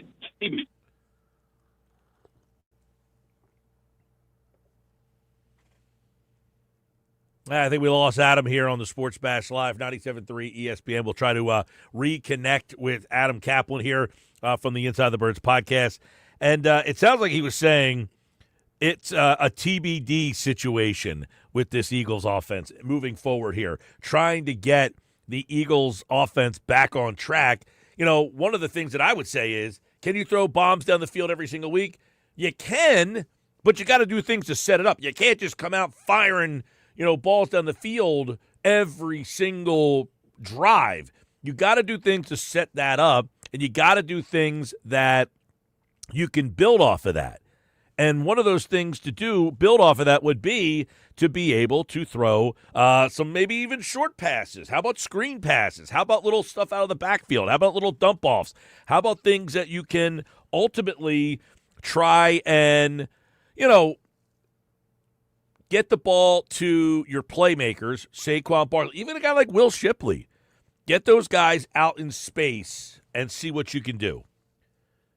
And see if you can get those guys out in space and let them get one-on-one in the open field and make guys miss. That really is a big thing that this team has kind of struggled with. It's the fact that they have to get guys out in space to try to loosen up. If you can't run the ball, dump it out because one of the things they're not doing is, where's the runs to the outside? How about a pitch and a pull? Right? Get a guy out pulling and get him out in space and see if they can get some of these guys out on the outside. All right, we got Adam back here on the Sports Bash Live. You were saying that the offense back on track, TBD, and then you were gone. Yeah. You felt like the Eagles' offense. Yeah, exactly, Mike. No, that was my point with the Eagles offense in the passing game. Let's see a full game, Mike, of a good passing game before we say it's back. But look, the good thing is that you saw something really good. Hurts was phenomenal in the second half. What I'd like to see from Patullo is something I've mentioned with Kellen Moore last year, and the same thing with Patullo. Help Hurts get rid of the ball faster. Like this game, it didn't matter in the second half. The protection was incredible. Another part of this passing game has been, despite what people think, it's not their offensive line blocking that is getting this job done. We know it's not. It's their pass blocking, Mike. It's actually been very underrated, really good this season, which you would expect. But people are killing the running game, their run blocking, which is true. but the pass blocking was great. But however, when Hurts struggles sometimes and he's holding on to the football, you got to structure the offense to get it out of his hands faster. And that's something that throughout his career, Mike, it comes up a lot when he holds on to the ball too long. So what do you think their pass-run philosophy is right now on offense? Well, look, they want to be a running team, okay? This is what we learned last year, and they've tried to do it. You have two choices in the National Football League, actually three. You could be a balanced team, which is a pass run ratio is 55-45 pass. It's typical. You could do what the Eagles did last year. They were the only NFL team to run the ball more than they passed it, and also only NFL team to run the ball more than they passed in the first half. But they can't do that anymore because they can't run the ball. They're trying. You can't just not run it. But what do they want to do? They love to run. They like to be a running team, but they can't. Now the other problem is, Mike. Now with the Jurgens injury, we've outlined on Football at 4 for several weeks. Mailata has not played as well. Lane Johnson struggling a little bit with the shoulder, though he's getting better.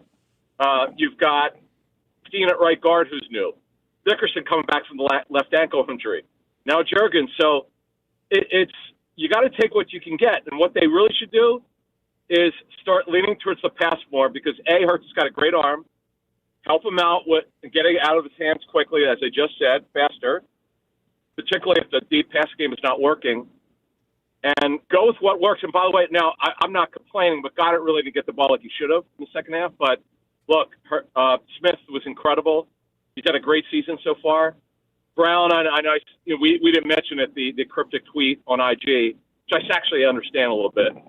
But Confucius. What does he say here, Confucius? Because I'm thinking to myself, what is this guy doing now? Well, this is the way I read this one. This one I kind of understood. So there's a clip out there where basically, I'm not going to go deep into it, but my interpretation of the sound clip that's out there, or reading the lips was, he wants to be the primary play a lot more, the primary pass target, number one in the progression, instead of, okay, the play broke down, so I got the football. That's what that, by the way, fast forwarding is what I meant. I read into the IG post. I mean, unless you talk to A.J. Brown, you're truly not going to know. But that would be my interpretation when it was shown to me, because there's a lot of randomness to this pass game.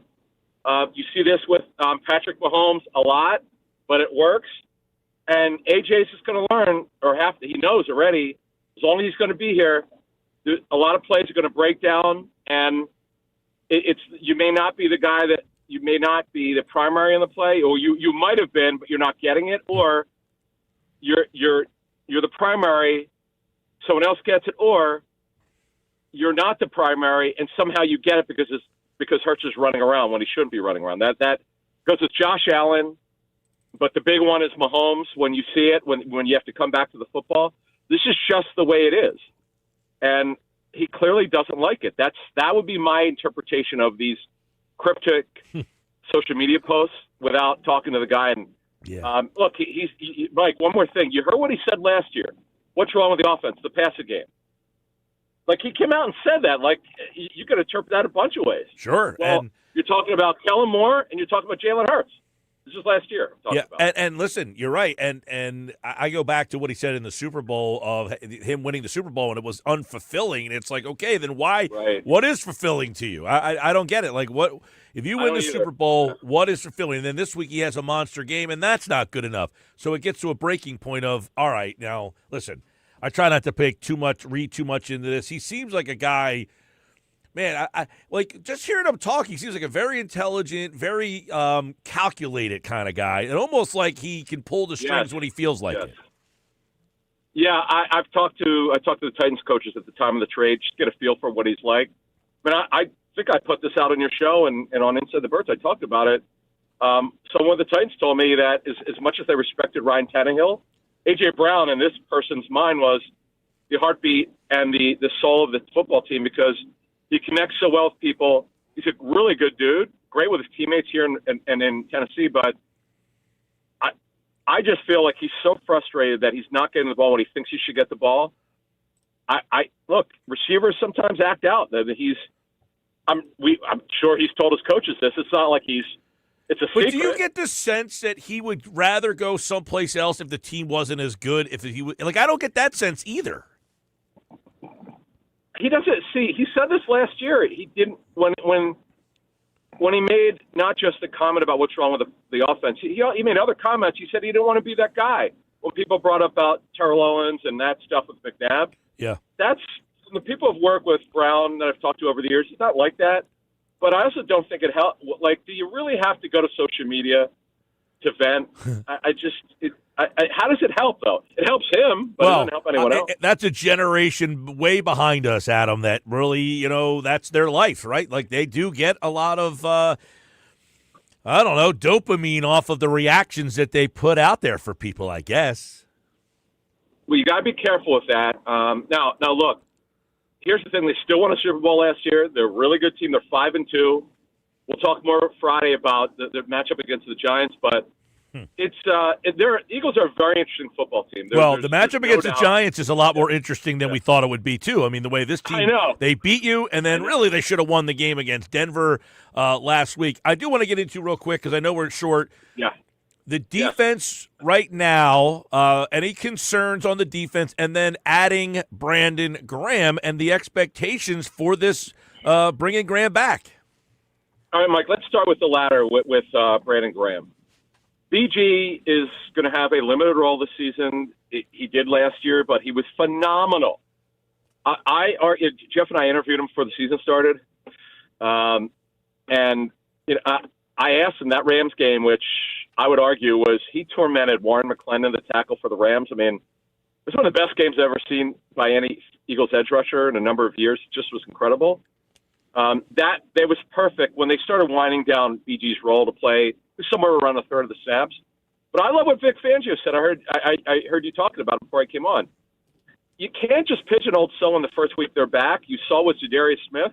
They saw he was in good football shape. Now, he played right away. The difference between that is BG is older, plus he's coming back from a follow-up surgery on the tricep. So they don't know until they get him, but Fangio wouldn't rule out him playing this week, and I get it. And, Mike, they are in dire straits at edge. So similar role to last year. He knows the defense. Now, I know Vic said he has to see what his recall is. BG is one of the most savvy defensive players Eagles have had in decades.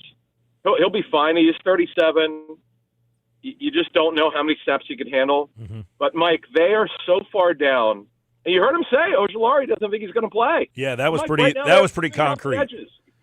How about that? Yeah. 3 healthy edges right now. One of them's Patrick Johnson, who should be a fifth, not a third.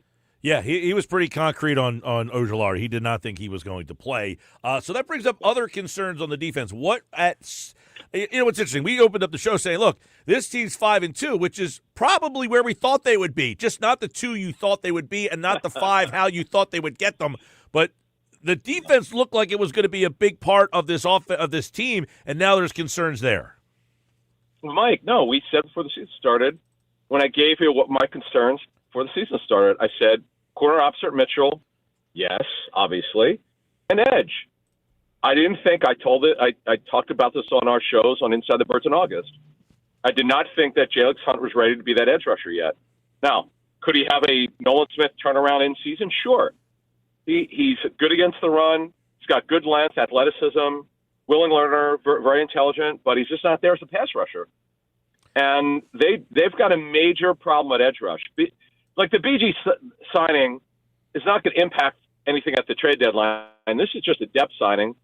And as Jeff and I know, we know that, that he's been in talks with people with Eagles for a while. So it got exacerbated because of Zadarius Smith then, which is, by the way, sudden nobody knew that was coming.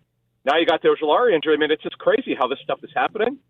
And now, when you watch, for those who watch or listen to the Inside the Tape show tomorrow with Greg Cosell on Jihad Campbell's role, it's not quite what you thought. We're going to let Greg talk about that tomorrow. Now, Vic talked about it, but he really did not, Campbell, really work much as an edge rusher as you think, as people thought.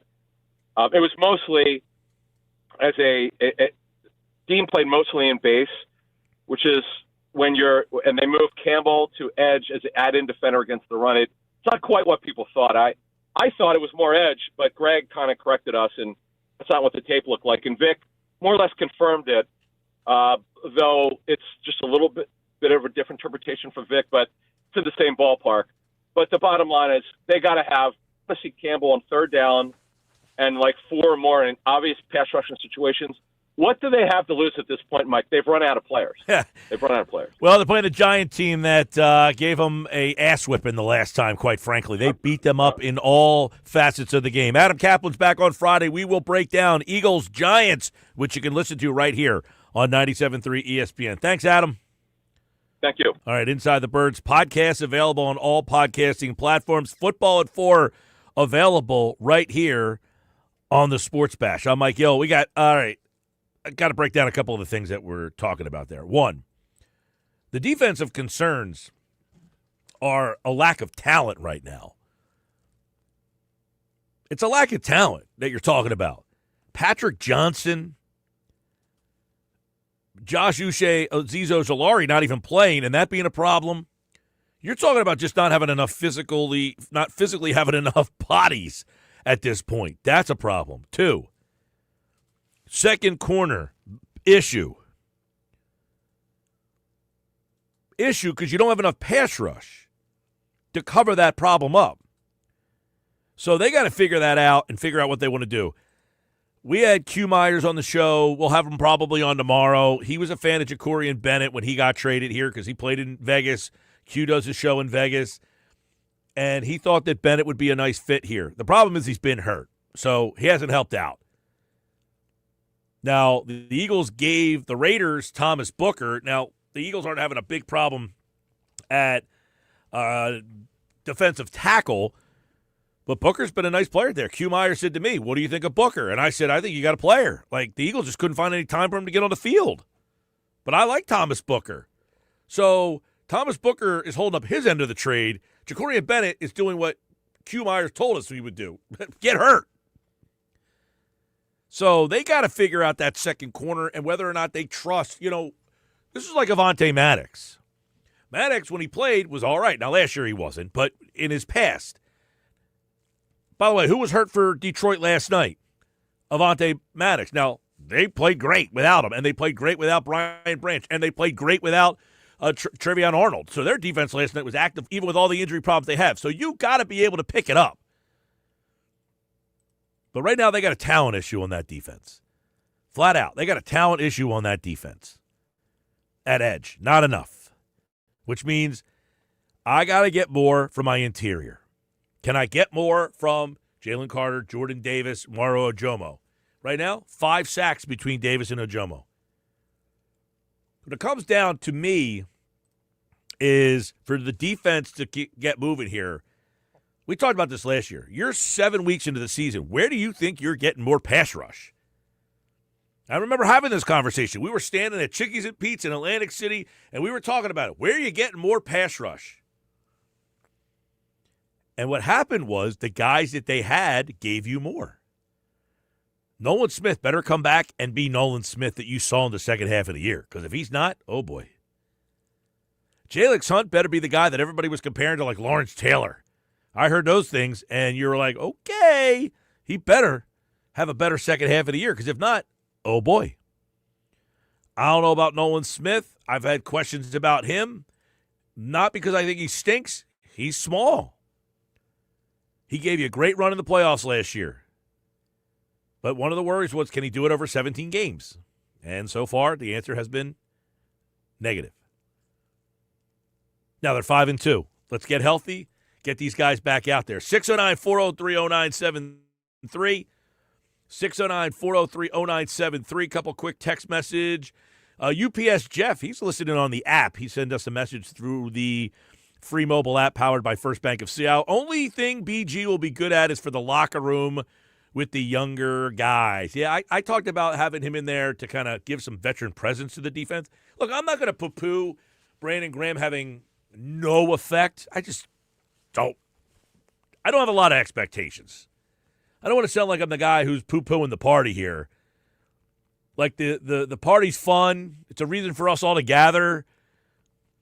I don't know.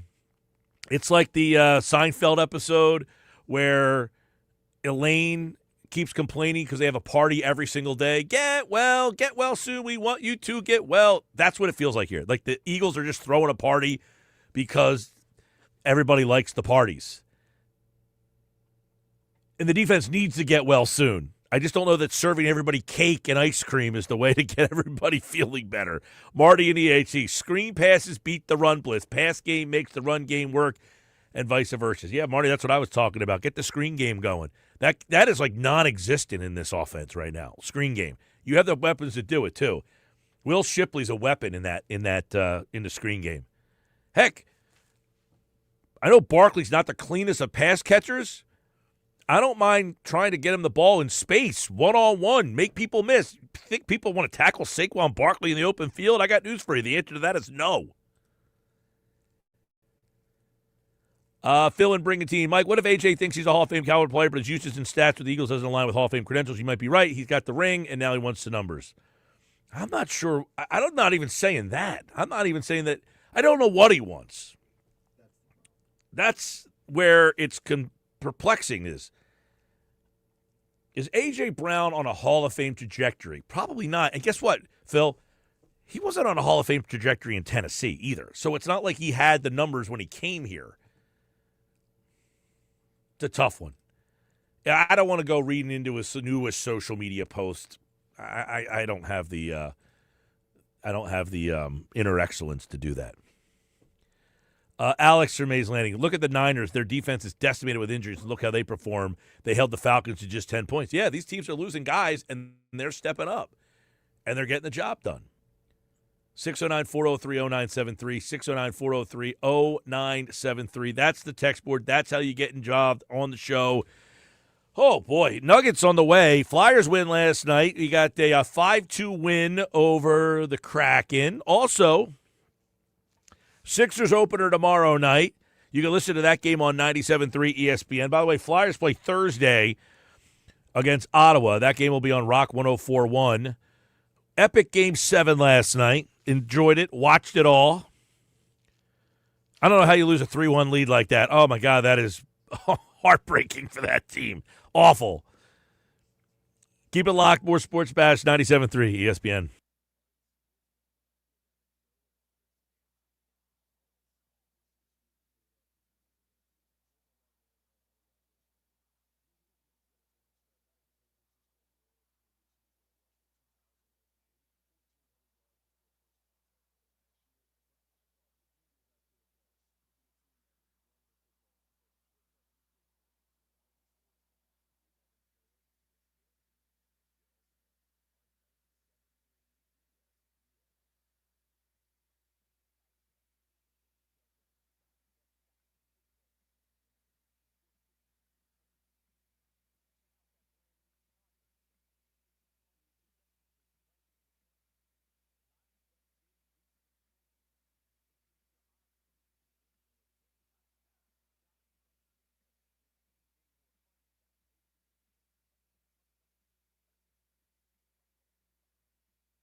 4:30 Sports Bash Live, 97.3 ESPN.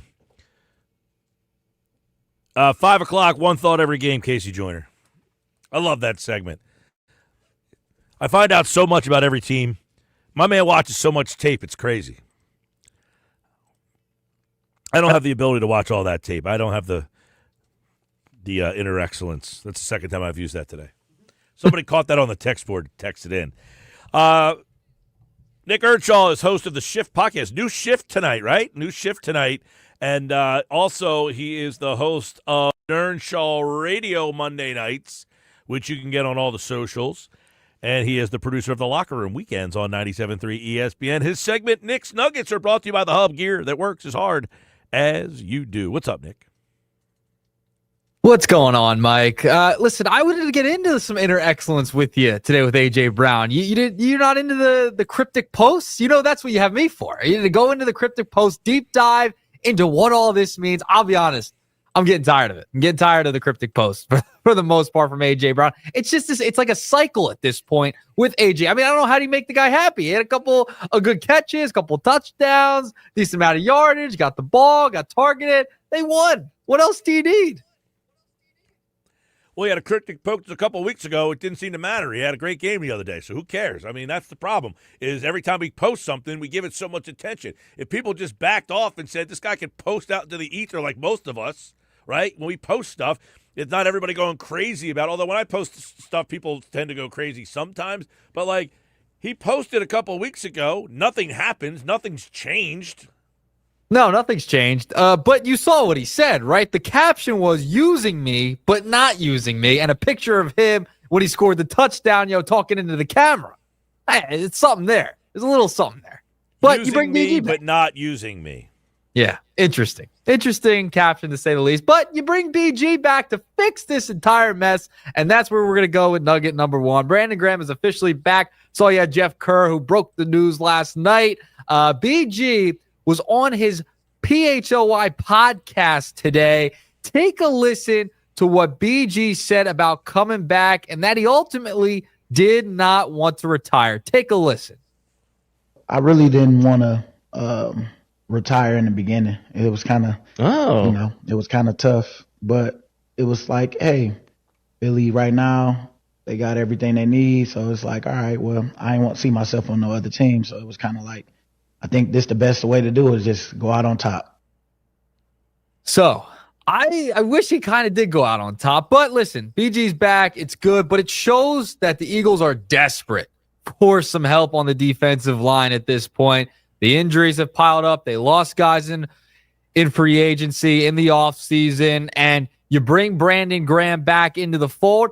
I think this is more of a leadership type of role. He's getting some snaps, etc., because he's not going to play all the time. Remember, he tore his triceps last year. I get he's, had 76 and a half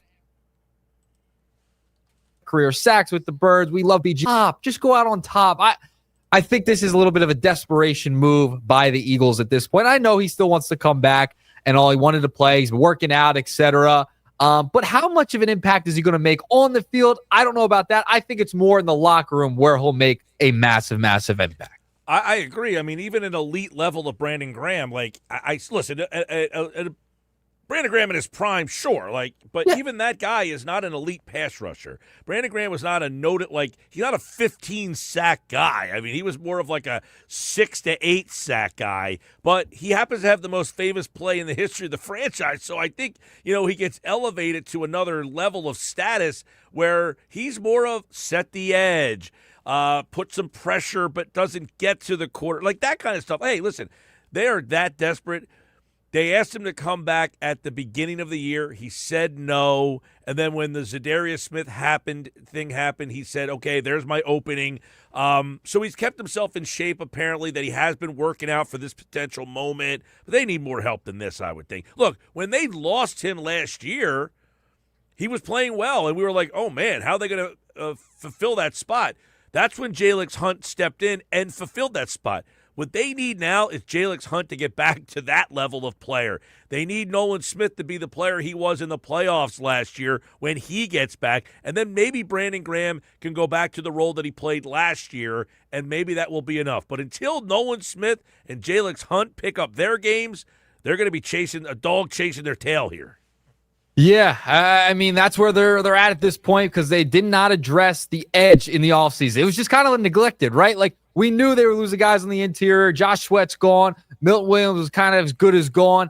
And now you're kind of stuck in this spot where Zadarius Smith kind of threw you for the loop. Didn't think he would retire. Didn't seem like he was going to retire. It seemed like it was all indications he was ready to go the rest of the season. And boom, out of nowhere, it was like, I'm done. So they were kind of thrusted into this position, right, to go out and get Brandon Graham, bring him back in. I'm sure, what's funny is I'm stunned that it wasn't Kelsey who came back. I'm shocked Brandon Graham came back too, right? Like, don't you think about that? Like, I'm stunned Kelsey didn't come back at some point last year. They didn't need desperate help like the Brandon Graham situation, but it's funny to see these guys because both of them seemed like they still had a fire in them during their press conferences when they first retired. Well, listen, yeah, I mean, if Kelsey was going to come back, it would have been last year. There was no need for him. He's way not in football shape anymore. I mean, he's a skinny guy. Yeah. But Brandon Graham, he did say, I did not want to retire when I hung him up. So the fact that it was still on his mind makes this at least more plausible to call him, where Kelsey, I had somebody say, hey, would you call Kelsey if Juergens is out for the year? And I'm like, I think Kelsey's he's having a good time. Yeah, I think he's doing just fine in retirement as of right now. He's on Monday Night Football last night and Countdown, etc. I think he's just fine. But it's funny. It's like, I'm shocked Kelsey didn't come back right away. But then again, they were ready to move on. He's kind of doing his own thing. He found a niche. Brandon Graham, like, it felt like there's something there. He still felt like he had something to give, and now he's going to be back. I mean, I don't expect him to play a ton, but especially coming off the triceps injury, I know they're shooting for the Green Bay game for his return at this point. So listen, good to have him back. They need something, right? They need somebody to take those snaps. They are very thin at the edge position. I mean, you see Jahad Campbell taking a lot of snaps at the edge now. They need somebody. So I guess it's the quickest guy to call up, get him back in the building. I mean, he really hasn't left anyway. So I think hopefully this is a precursor to another move. If they can make something and get something done at the deadline, get somebody back and make a move. I expect Howie Roseman to be on the phone until the last single second of that deadline. Yeah, I mean, they do have a lot of picks. They have 3/3. I think they have 2/4, Yep. So they do have some ammunition to try to do something here. And look, we know Howie Roseman will make the calls. The question is, he's been chasing around trying to get stuff done. He made the trade to get Jacorian Bennett. That hasn't worked out. They brought in Zadarius Smith. That hasn't worked out. They have, what's the other trade that they made? Did they make another? They got Fred Johnson. That's kind of worked for them. So far, none of these off-season acquisitions have really panned out for them. So they got to find something that does pan out for them. Yep, have to at this point. All right, with that, let's move along to nugget number 2. I am ecstatic for this. The NBA is back tonight, Mike. We're rocking and rolling. Sixers are back tomorrow. But there's one aspect to this season that I can't wait for, that I'm going to be tuning in for. And that is Michael Jeffrey Jordan making his TV debut for the new NBC and the NBA guys over there with them getting the rights back. He's got a new segment that is going to be airing during halftime of the Rockets and Thunder game. It's the first time it's going to air. It's going to happen throughout the season. It's called MJ Insights to Excellence. I feel like we don't hear from the GOAT all the time, right? Finally going to hear from MJ, and I know there's some buzz about what he thinks about the three-point shooting, the way today's game has been played. So I'm curious. We might have a couple nuggets from tonight's appearance during that halftime show, Mike, of this MJ stuff. What do you make of MJ making a little return and to TV? Yeah, so I know when NBC got the NBA back, they announced that Michael Jordan would be back. Most people think he'll be a, more of a glorified hand waver, just kind of like, maybe one appearance here, one appearance there. I don't think he's going to have a huge role. Most of his stuff will probably be pre-taped, maybe opening night. I've already seen they just dropped the opening for the NBA on NBC tonight. It's a kind of a montage of them asking. Joel Embiid's actually in it, where they ask all these players, like, hey, what do you remember about the NBA on NBC? And they're like, I don't remember anything. I wasn't alive. But then they kind of cut to Jordan, and then Jordan comes in, and they talk about the 90s and the rivalries and the era and Patrick Ewing and Reggie Miller. But Jordan himself, I mean, these things generally don't work out. I mean, Wayne Gretzky's been on TNT like once since they said he was going to be a part of the hockey show. Really, the only Jeter's on. He's on. For the playoffs. Yep. He does the All-Star game in the playoffs, but that's it. He doesn't do anything during the regular season. No, I don't. Well, no, he did some stuff during the regular season, I believe. Not every week, though. I don't think it was every week, but they've had him on a good amount this season at least, and he's definitely through the playoffs. But yeah, this is like a special thing. It seems like it's gonna be pre-taped. They're airing it during halftime, so you wonder, is it gonna be breaking down film? It's kind of unclear where this is all going and what they expect to get out of this. But I think people just want to hear from him, especially with how much the game has changed. Yeah. And even the commissioner commented on this. Anything Jordan says is going to be like, you're going to want to, it's going to be, absolutely. And the anticipation is that Jordan is going to probably say that his era is better than the era that you're getting right now. I mean, it's kind of the indication of the way the Open went there is like, hey, when you think about 90s basketball or the NBA on NBC, what do you think of? And he's like, that they do it for they did it for the love, and like that was kind of the messaging that was in the thing. But I don't have like a lot of anticipation for Jordan being a big part of the broadcast team. No. But I think it's just to get him in the mix here. To people are going to want to see that. Like I think there's going to be a portion of people, especially with the ratings in the NBA over the past couple of years, right, to just tune into that. I'm very curious to see what they do with it. But hey, MJ is going to be on TV throughout the season, which is something we have not had in a while here. By the way, NBA doubleheader tonight, back on NBC. It is the defending champs taking on the Rockets, Oklahoma City, and then the second game is the Lakers and the Warriors, I think, tonight. Yep. So it's a doubleheader on NBC television. Think about that. NBC TV having a doubleheader NBA game tonight. Wow, is it the 90s at this point? I mean, is it the 90s at this point? Before my time. I was born in 2000. Well, they didn't even do I have no idea. They didn't do double headers back then. You might get one game, like the game of the week, like on. But double dip. Keeping this in mind, the NBA is back tonight. There will be a national NBA game on every single night of the week now. Crazy. They're trying to compete with the NFL there with every day of the week. They almost have every day at this point, right? Yep, it'll be every single now. It's like Sunday night is on NBC. It'll be on Peacock until the football season's over. Amazon Prime has the games. ESPN has, so it's ESPN, Amazon Prime, and NBC and Peacock are the three new networks. Now ESPN is the same. Yeah, they didn't lose the NBA, but TNT no longer has the NBA. It'll be ESPN, NBC, and Amazon Prime. Yep, a lot of reshuffling. I think I read it's over like $600 if you wanted to watch every single NBA game this year. It's like around there, $650, something like that. I think I read, which is fascinating. Yep. All right, moving along. Nugget number 3. I sent this to you. I sent this to Josh. I was like, we need to talk about this on the Sports Bash during Knicks Nuggets tomorrow. Former Phillies manager Joe Girardi had some interesting comments on the foul territory program regarding lineups. You know, there's been a big discussion around Rob Thompson, his lineups, just lineups around Major League Baseball in general. And we remember Girardi was fired in 2022 when Rob Thompson took over. So take a listen here to the first part of what Joe Girardi had to say about no one ever telling him how to put his lineup card in motion. Take a listen. I had the lineup every day where I was at, every day, whether it was Miami, New York, or Philly. Now, there were times I would go to the front office and ask, you got any lineup ideas? Because maybe we were struggling scoring runs, and maybe there was something that they could print out that might work. But I was never told what the lineup was going to be. I made the lineup every day. I would ask my coaches. We would sit down and we would talk about it. So there's that. Second part of this, I want you to listen. Joe Girardi said he asked for help with the Phillies lineup, and analytics showed him virtually a minuscule change. Take a listen to this part.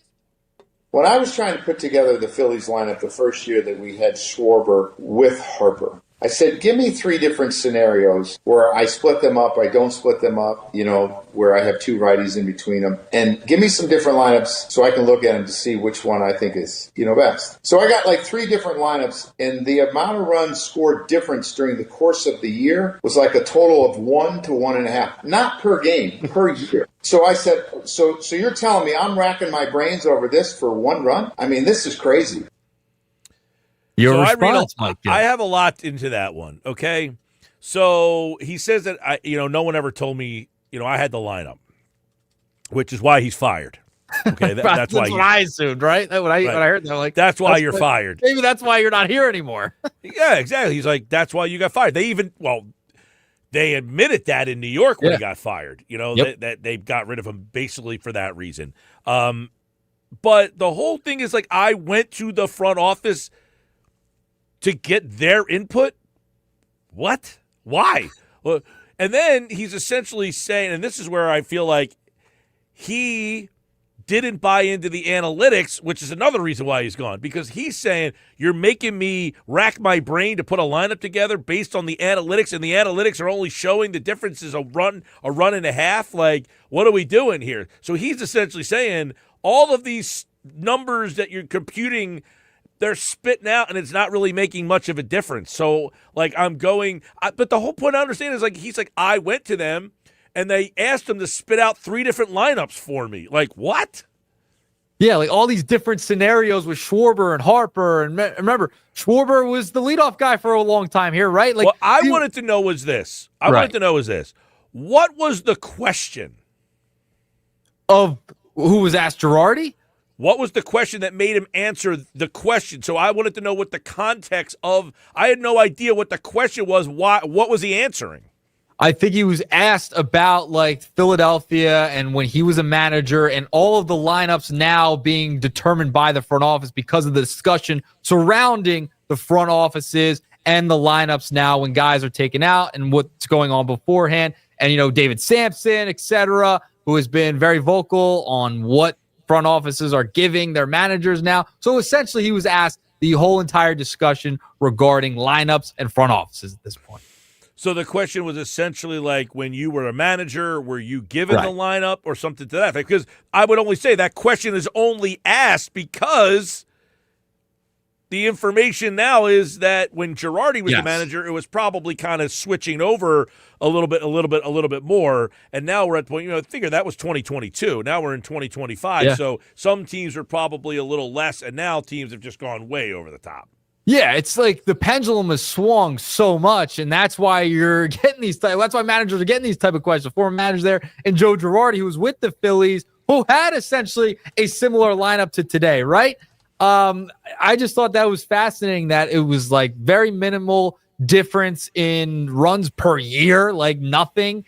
So why am I wrapping my brain around this? I just thought it was fascinating that he was very, very blunt on like, hey, I had the lineup, and when I went to the Phillies, which was a little interesting in itself, it's just like the lineup thing has gotten so out of proportion at this point. It's just been blown out of proportion so much because of all the analytics and what the discussion has been surrounding the front office and the manager now with all these decisions we're seeing in game. Well, listen, yeah, I mean, you see last night, the manager's getting killed. Example. Right, the manager's getting killed in the game last night. Yep. For what they ended up doing. You're up 3-1. They make the pitching change. They don't go to the closer in that spot, and the guy gives up a 3-run homer. Yeah, George Springer sends them to the World Series. 4-3 ball game last night. That was an awesome game 7. We'll probably talk about that on the shift. We're definitely going to talk about that on the shift tonight. And it was funny. I don't know if you saw some of the clips of the post-game stuff. Guys were getting upset in the locker room. Where was that? I mean, fire from the Phillies, right? I mean, you hear guys banging, throwing, like, stuff, yelling in the locker room. You need a little bit more fire out of this Phillies club. Well, that's the first time that group has ever been there. I know. And that's the difference, is that team felt it for the first time. It should be every time. You should be that upset. Every single time. in my opinion. That's fine. Well, All right. it's World Series Friday night. You can listen to it on 97.3 ESPN Rock 104.1. We'll tell you where each game is each and every night. Don't forget you can listen to the app on the app as well. That's today's Nuggets. They're brought to you by The Hub, gear that works as hard as you do. Thanks, Nick. All right, Dick. He's back tomorrow with another edition of Nick's Nuggets here on the Sports Bash live, 97.3 ESPN, the 97.3 ESPN free mobile app, live video, streaming on the X platform and on YouTube at Mike Gill Show. What are you waiting for? Be a part of the show. Text us right now, 609-403-0973.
Final hour of the show. One more to go. Sports Bash Live, 97.3 ESPN. One thought every game in just a moment. Casey Joyner's in the house.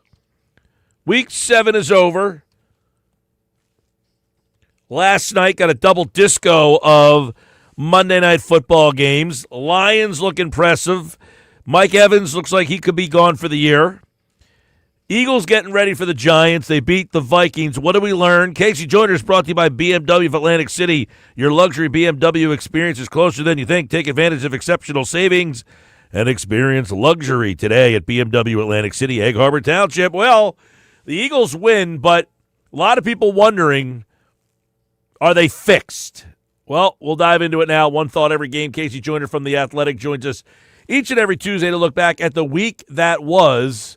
We'll recap everything that we saw in that Eagles victory over the Minnesota Vikings, and we'll take a look at all the games and how they pertained to the Week 7 landscape of the NFL. Casey Joyner from The Athletic joins me now on the Sports Bash Live on 97.3 ESPN. Casey Joyner, welcome back, man. Another wild week in the NFL. I mean, we saw some crazy things, but holy mackerel. Eagles look ugly in the first half, and then the offense kind of takes off in the second half. Did they find something, or was it just kind of they fell into something?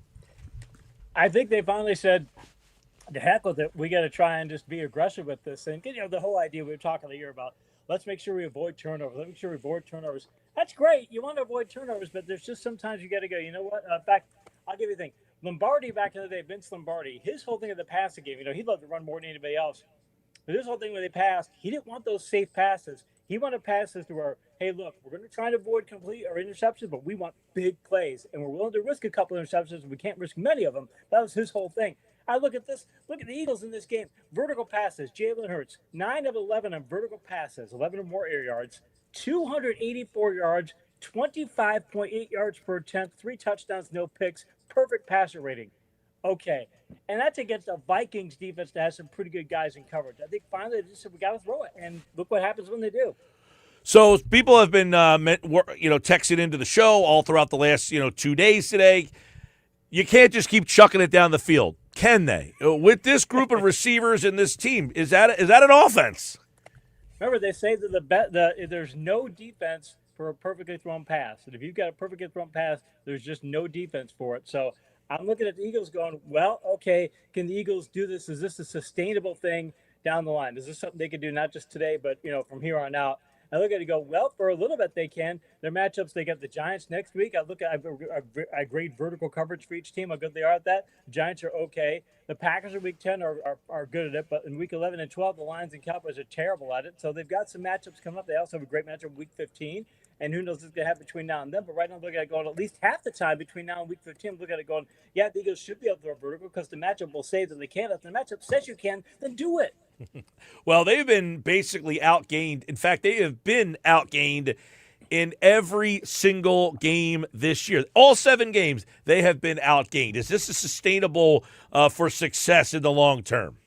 I think you need to at least make your opponent think that it is. Nothing else to say, hey, you're going to have to make sure that you got to cover these guys and such. And, and you don't want A.J. Brown going through what he did a couple weeks ago where he gets really frustrated and such. But you really need to be able to do this because that's the thing. I remember a couple years ago when the Eagles would really tailor their game plans to whatever the defense was. And the thing is, when you got the run game working as well as they did last year, you can get to the point where, like, look, the run game works so well. We can just, occasionally counterpunch in the pass. If it's working this well, we didn't have to think about it. Yeah, if it's working that well, but when it's not working that well, and Barkley's not breaking tackles, and your run blocking is not quite as good as it was in past years, you've got these guys, you might as well do it and things. And like I said, I think they finally, after losing a couple of games, said, we're going to just have to do this at some point. We got to take the chance. Well, lo and behold, look what happened. So you can be half as successful as they were against the Vikings. You still get to have a great vertical passing game. Have you given up on this team as a team that can run the ball? No, because they're persistent about it. And the biggest thing about running the ball and being successful is that you have to be willing to be persistent and say, okay, we may only get 4 or 5 yard gains, but we're going to do it. I think teams have learned how to take away the big play from them, but I think the Eagles are still going to say may not get the big gains. There's ways to run. In many ways you can defend a running play to make sure that it doesn't get a big gain, or at least get a low opportunity for it. And Barkley's not breaking tackles. But no, I don't think they do it. What I would like to see them do is involve Hurts more in some. Just wrote something about Patrick Mahomes and why his numbers are so good in fantasy this year. Was an article for The Athletic. He's even doing some read option plays, and people aren't expecting him to do it. And the defense is like, wow, what the heck? He runs right in the end zone untouched. I don't think you do that with Jalen Hurts, an untouched thing, but add some of that elements back in there, put some other things in there, get a little more creative in the ground game. Maybe is what they need to do. They'll stay persistent with it, but they got to be more creative with it to open up some of these holes. Well, they got under center a little bit. They were able to kind of chuck the ball down the field, some straight dropbacks, but having A.J. Brown and Devontae Smith helps, right? I mean, and he I'll tell you what, Hurts put the ball, you said a perfect pass. He put the ball right where it needed to be. Yeah, and mind you, you look back to the Super Bowl and you go, I know they ran the ball in the Super Bowl, but there's a reason he won the MVP. It was that good. You can do this and things. It's just, and it's where, again, that's why maybe the loss, you don't want to see two, but maybe a loss was good for them because when they got away from it so we could just run the ball, it's like you're not quite as dominant as you were. You need to approach things a bit differently this year, and maybe just had to get shaken out of the doldrums. Maybe it takes a couple of games where, hey, we ought not be losing to the Giants. Again, well, we can talk about Giants in a minute, but we ought not be losing to the Giants, which we really shouldn't be doing. And if that's what it takes to shake you out of it, then shake you out of it. So maybe those losses were the best thing that happened to them because they're going to throw the ball more this year. Like I said, you can't expect this sort of success, but you don't have to have this sort of success. You can be only half as good at this. And mind you, you still got Goddard, you got Smith. You could do different things with you do Brown, a 50-50 passes to Brown. Smith, you could do different things with. I still think Jahan Dotson can offer some things that they're not tapping into. He had no targets last week, by the way. Let's flip over. By the way, look at this number from our buddy Jeff Kerr at CBS Sports. Last 22 games, including the postseason, Jalen Hurts has 52 touchdowns and 6 turnovers. So it seems that they can allow him to take some more chances, or is that, or are they saying, look, that is like the chicken or the egg here? Is it the fact that they are so conservative and so safe he doesn't turn the ball over, but when they ask him, it's the element of surprise? You can, look, you don't want to. You could double that number, and even in today's NFL, you could live with it. You could say, hey, we could do this. We can accept this and things. Because you're going to put some defensive pressure on people that thing. What I worry about the Eagles with is that if you're trying to run this sort of approach and you get up against, say, the Cowboys, and the Cowboys are perfectly willing to get the shootout games. They don't care. They'll do it. And mind you, they're pretty good at it. But even the best offense in NFL history are 50-50 in those kind of games. So it's not something you want to get into.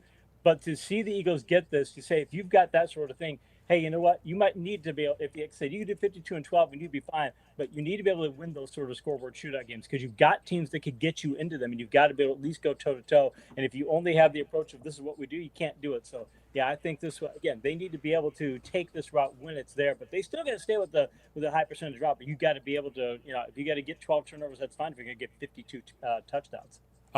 Let's get quick on the defense because they brought Brandon Graham back. That tells you they think they have a problem in the pass rush there. Secondary, obviously that second corner. But overall, 5-2, what is the Eagles' defense to you? We saw them last week against Carson Wentz, who had some moments of I don't even know what you call some of the decisions he made, though. Because a lot of people have said, hey, any competent quarterback. Now, he didn't play awful the whole game. It was just when he was awful, he was really awful. That's it. I picked the Vikings doing because I thought they were going to start McCarthy, and I thought, okay, this is going to be they're going to avoid the turnovers, and that might win. And that might have won them that game if they did that because Wentz's 9.3 yards per attempt on vertical passes, terrible numbers. You couldn't get, and again, you got Jetta. You should be able to throw vertical. So yeah, I like where their coverage is. Their coverage has improved. The run defense has gotten better. They do need to get that pass rush. Does Graham solve it? I probably solve it and things, but they just need to. They have to be more aggressive with blitzing and things, but. I don't think Fangio worries too much. He wants to get a pass rush, but he does such really good coverage and things. Again, if you're going to go up against Carson Wentz, you need pass rush. He'll throw the ball to you. All right, let's get into it for this week's edition. One thought every game as we go to London to start things off. The Rams dominate the Jags. This was a little bit of a surprise. I mean, Jacksonville's been pretty solid. Not today. The London Jags, they lose 35-7. 5 touchdown passes from Matthew Stafford. Just when you start to think the Jaguars might be a good team, this happens. I mean, this is just it's atrocious. You can't have this sort of performance. And mind you, they get a great game out of 100 too, and they still don't do anything. But if you're the Rams, you can say we lose Puka, and we're still throwing 3 touchdown passes to Adams. We're getting a touchdown pass from Ferguson. We've got Higbee and Ferguson and Parkinson giving us good production out of the tight end. Just shows you how creative Sean McVay is. He's that's the difference in that game. One thought every game: Bears 26, Saints 14. 4-game win streak for the Bears. All of a sudden, are they starting to pick this Ben Johnson offense up? Switching, they got over 200 yards in the ground, so that's big. And Caleb Williams, people keep bashing Caleb Williams, and mind you, he needs to improve. He needs to get better than what he is. But they can run the ball really well, and he's not even running the ball that much. He's -2 yards, for kneel downs and things. So he can do more for that offense. They still have a lot of talent around them. I mean, I like where they're at and things, but that's a game where the Bears should go and beat the Saints by 12 points, and to do so says, okay, it just gives you more faith in what Johnson can do and buys him more time and probably buys Williams more time to develop when he needed to be. Bears win again. Let's go to, Browns 31-6. Dolphins, this is a mess. Tua, first Dolphins with 3 interceptions in consecutive games since Dan Marino. Let's go back to 1986. 10 interceptions this season. He got benched. They're going to go back to him. You get blown out by the Browns, you got big problems. You do. And what did Bill Cowher say on the CBS postgame show? He said, this team looks disinterested. And we were talking about that in week 1 when the Colts beat the tar out of them. We were like, this is terrible. This is an awful team. They just look like they're going to quit. If a locker room gives up on a coach, you've got to fire the coach no matter how talented he is in every other way. Because if they give up on him, they don't think he could do it, and you can never get that back. And I don't think the Dolphins are necessarily there yet, but when you're as close as you are, you got to plan for it. I mean, you're losing to Dylan Gabriel Browns 31-7, 31-6. I mean, you got to give me a break. Yeah, if you lose that bad to the Browns with that offense, you quit. You quit. Speaking of 31-0, even worse. Chiefs' first shutout win since 2011. That was against the Raiders as well. Silver and black. Al Davis would just even be losing his mind if he were alive today. I did an article about Patrick Mahomes for The Athletic, a Monday morning article, and is his pace sustainable? Because in fantasy, he's put up 26 points in 4 straight games. Only the 3rd time he's done that. The nutshell is, yeah, it is. What they're doing passing wise, it can still work because the things that Rashee Rice can do for that offense, he has his skill set is just fantastic. I think so. I mean, I'm looking forward now. By the way, week 9 it's going to be Chiefs at Bills. I think that game could be, for a little bit there was looking like that might not be such a great game. Now that could be the AFC Championship host decider. By the way, Kansas City is now the odds-on favorite to win the Super Bowl. They have new odds out today, and they are the favorite to win the Super Bowl. It's crazy how things change in the NFL. How about this one? Panthers 13, Jets 6. Another awful week for the Jets offense, but the Panthers have won 3 straight games. All of a sudden, they have a winning record. They're not a great team. I wondered why they're only a 1.5 favorite. They didn't play as well as I would have thought they would. The Jets, by the way, played really good defense against the Broncos. They played really good defense, too. They can play defense. It's one thing they can do, which you're not surprised on the Aaron Glenn team. But their offense, I mean, this is just words fail me. I'm a writer. Words fail me for this team. It is that bad. You can't. You're tapping out the thesaurus on this one. They're just that bad, and the Carolina Panthers just have enough offense to do it. So give Carolina credit for winning a game that, frankly, they ought to win. But the Jets, I mean, are they going to go 0-17? It's possible. They made a quarterback change today. It looks like Tyrod Taylor will now be the starter for the Jets. Patriots 31, Titans 13. Vrabel beats his former team. The Patriots are 5-2. That surpasses their win total from the last 2 years. All of a sudden, are the Patriots for real? Yes, Drake May is that good, and he's 6th in NFL MVP odds right now, 6th or 7th. Like he's on the edge. He's not with the big guys, but he's like right on the edge of long shot guys. He's doing that well. They're getting a lot of that passing game. I mean, he's Diggs, Butte, Hollins, Douglas, Hunter Henry. I mean, it's not a great group of receivers and not a great running back team either. But Mike Vrabel knows what he wants that team to be, and he knows if that team is what he wants it to be, he can win. It's being what he wants that to be. So I don't think they're a Super Bowl contender, but are they making the playoffs? Yeah, and the Bills need to make sure they step up? Yeah, because the Patriots could take the division. All right, one thought every game. This was a wild one. Broncos 33, Giants 32. You lose on not one but 2 missed extra points. The kicker got released today, by the way. A 19-point deficit. There was only like 7 minutes left in the game, but the Giants fall to 2-5. 33 points in the fourth quarter, second largest fourth quarter point total in NFL history. And I've got a buddy of mine who's a Giants fan, and he was talking about, he's going to get a Scatty jersey, and I said, hey, you need to add a dark jersey in there too.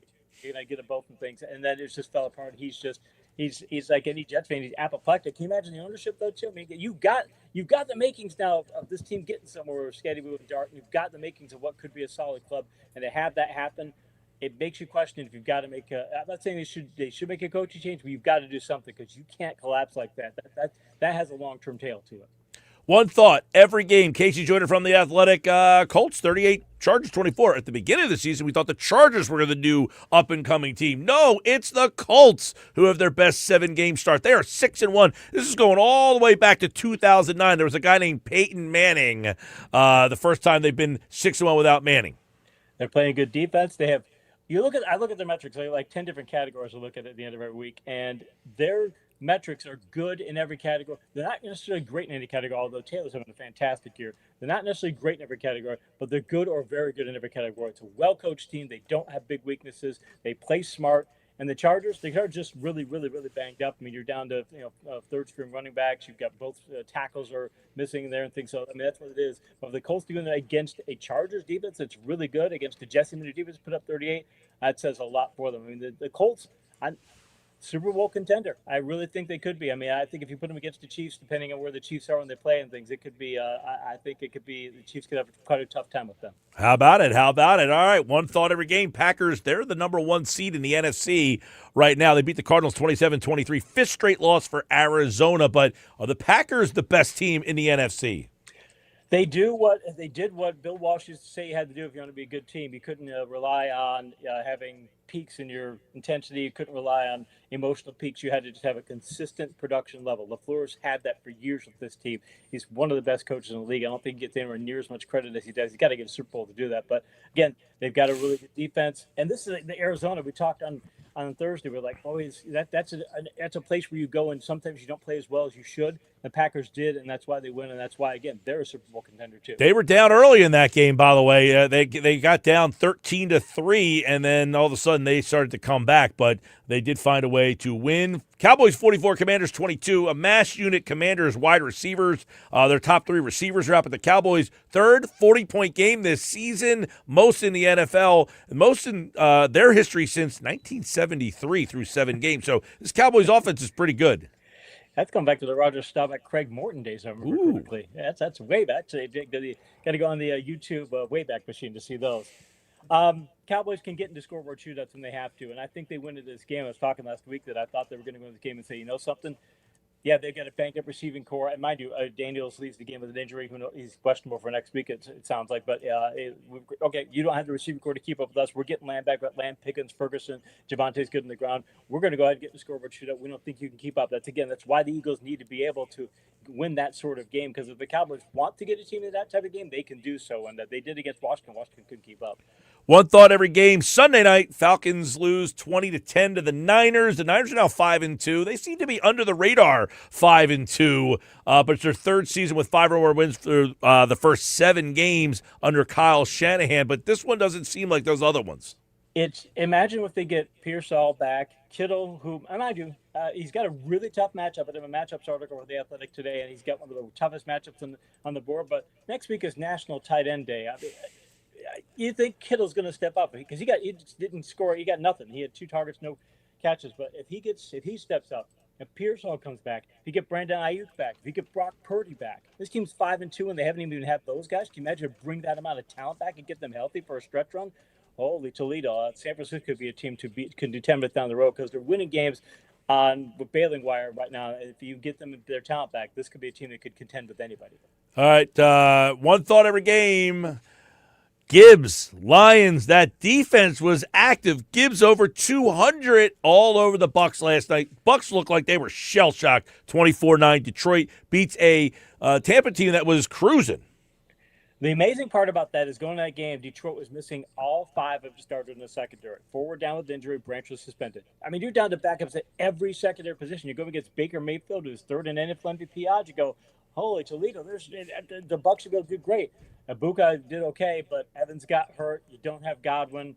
Otten's good, but I mean, it's not enough. I just thought they could, I thought they might be able to get more into a shootout mode, but Detroit played a lot of shell and said, you're just going to keep things in front of us. And Baker didn't take chances on it. It's just an amazing performance to take Tampa Bay, even with all the injuries accounted for, to hold them to 9 points, and you got that many injuries. It is a huge, I mean, I'm not kidding when I say this is the defensive performance for the ages to do that well when you're that injured. And they were everywhere. I mean, it was unbelievable. They were just all over the field last night in that one. All right, final game of the week was a late-nighter. How many people stayed up for this one? Jackson Smith and Jigba. And the Seattle defense, that defense looks for real. Sam Darnold looks like he's for real. And they beat the Houston Texans last night 27-19. Yeah, I put some West Coast hockey on to watch with the double screen of this one. It was a solid game, but look, the Texans. The football scientists went West Coast hockey last night. Holy, there's a revelation. Well, 2 screens. I'm usually, I'm a Red Wings guy because I'm from Michigan originally. So, but yeah, get some West Coast hockey going to get something on there because the Texans, look at this. They can't run the ball at all. Chubb and Marks, 20 carries, 31 yards. Their run blocking's terrible. Seattle's defense, they had injuries, but now they're healthy again. They were missing Julian Love, and Schultz catches 9 for 98 because of it. And even with that, they're still able to hold the Texans in check. I mean, Mike McDonald is a really good coach, a really good defensive coach, too. So if you get Seattle fully healthy on defense, they can stop anybody. And I don't think they've got enough offense to get somewhere. But the Texans, it's going to be a long year for them because if you can't block, you can't do anything, and it showed last night. And it looks like C.J. Stroud is starting to take a step back. I mean, are we at the point now where that rookie year seems to be a flash in the pan, or what? It's one of those things where that's why a lot of times they talk about not putting a rookie. If you don't remember Troy Aikman, to this day he's mentioned that year one when he went up against the Eagles pass rush, and it's Reggie White and it's Simmons, and they're just pounding him all game long. It's something that carried over. So it took him some time to mentally get over that because now you don't think you can trust your line. And if you don't think you can trust your line, you can't go through your reads. You're always looking at what's in front of you. I think it's where we're at with Stroud. I think the talent's still there, but you got to find a way to upgrade that line because if you can't block for this guy or you got to hamstring the offense to make him feel safe, it's probably the running backs too. You've got to get it better and that's got to be the number one thing. You can't fix it right now, but they better just go all out to upgrade that line in the offseason because if they don't, this is where they're going to be. All right, that's One Thought Every Game. We took a look at every single game from week number 7 in the NFL. It all starts back up on Thursday night. Minnesota and the Chargers. Kind of a make-or-break game for probably both these teams. I mean, the Chargers are reeling right now. Minnesota, they're in that North Division right now that is so competitive. That'll be the Thursday night game. We'll talk about that one and all the Week 8 matchups when we go One Thought Every Game on Thursday. And it'll be the Eagles-Giants, the rematch, where the Giants won the first one. We'll see if they can get the second one. That's on Thursday's One Thought Every Game. Casey Joyner from The Athletic at KC Joyner TFS. Follow him on the X platform. Thanks, man. Appreciate it. Thanks. All right, there's Casey Joyner, everybody, here on the Sports Bash. Our One Thought Every Game every week is brought to you by BMW of Atlantic City. Your luxury BMW experience is closer than you think. Take advantage of exceptional savings and experience luxury today. BMW Atlantic City is in Egg Harbor Township. I'm Mike Gill. This is the Sports Bash live on 97.3 ESPN. There you go. We broke them all down. One thought every game. Now you heard about every game. We're going to tell you who's in and who's out. Who are the playoff teams? 7 weeks in, is it any clearer? Are teams starting to forge their way into the playoff mix? I mean, last week, it was all upside down now. I mean, last night, Tampa loses, Green Bay wins. They're the 1 seed. Tampa is not even, they're a wild card. No, they're not a wild card. The Lions, I should say, after their win last night, they're a wild card team. But we're going to break it down on how we see it. That's coming up next. One thought every game. Next on the Sports Bash live, 97.3 ESPN, the 97.3 ESPN free mobile app, live video streaming on the X platform and on YouTube at Mike Gill Show. Follow along. Be a part of the show. We're back.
All right, 531 Sports Bash Live.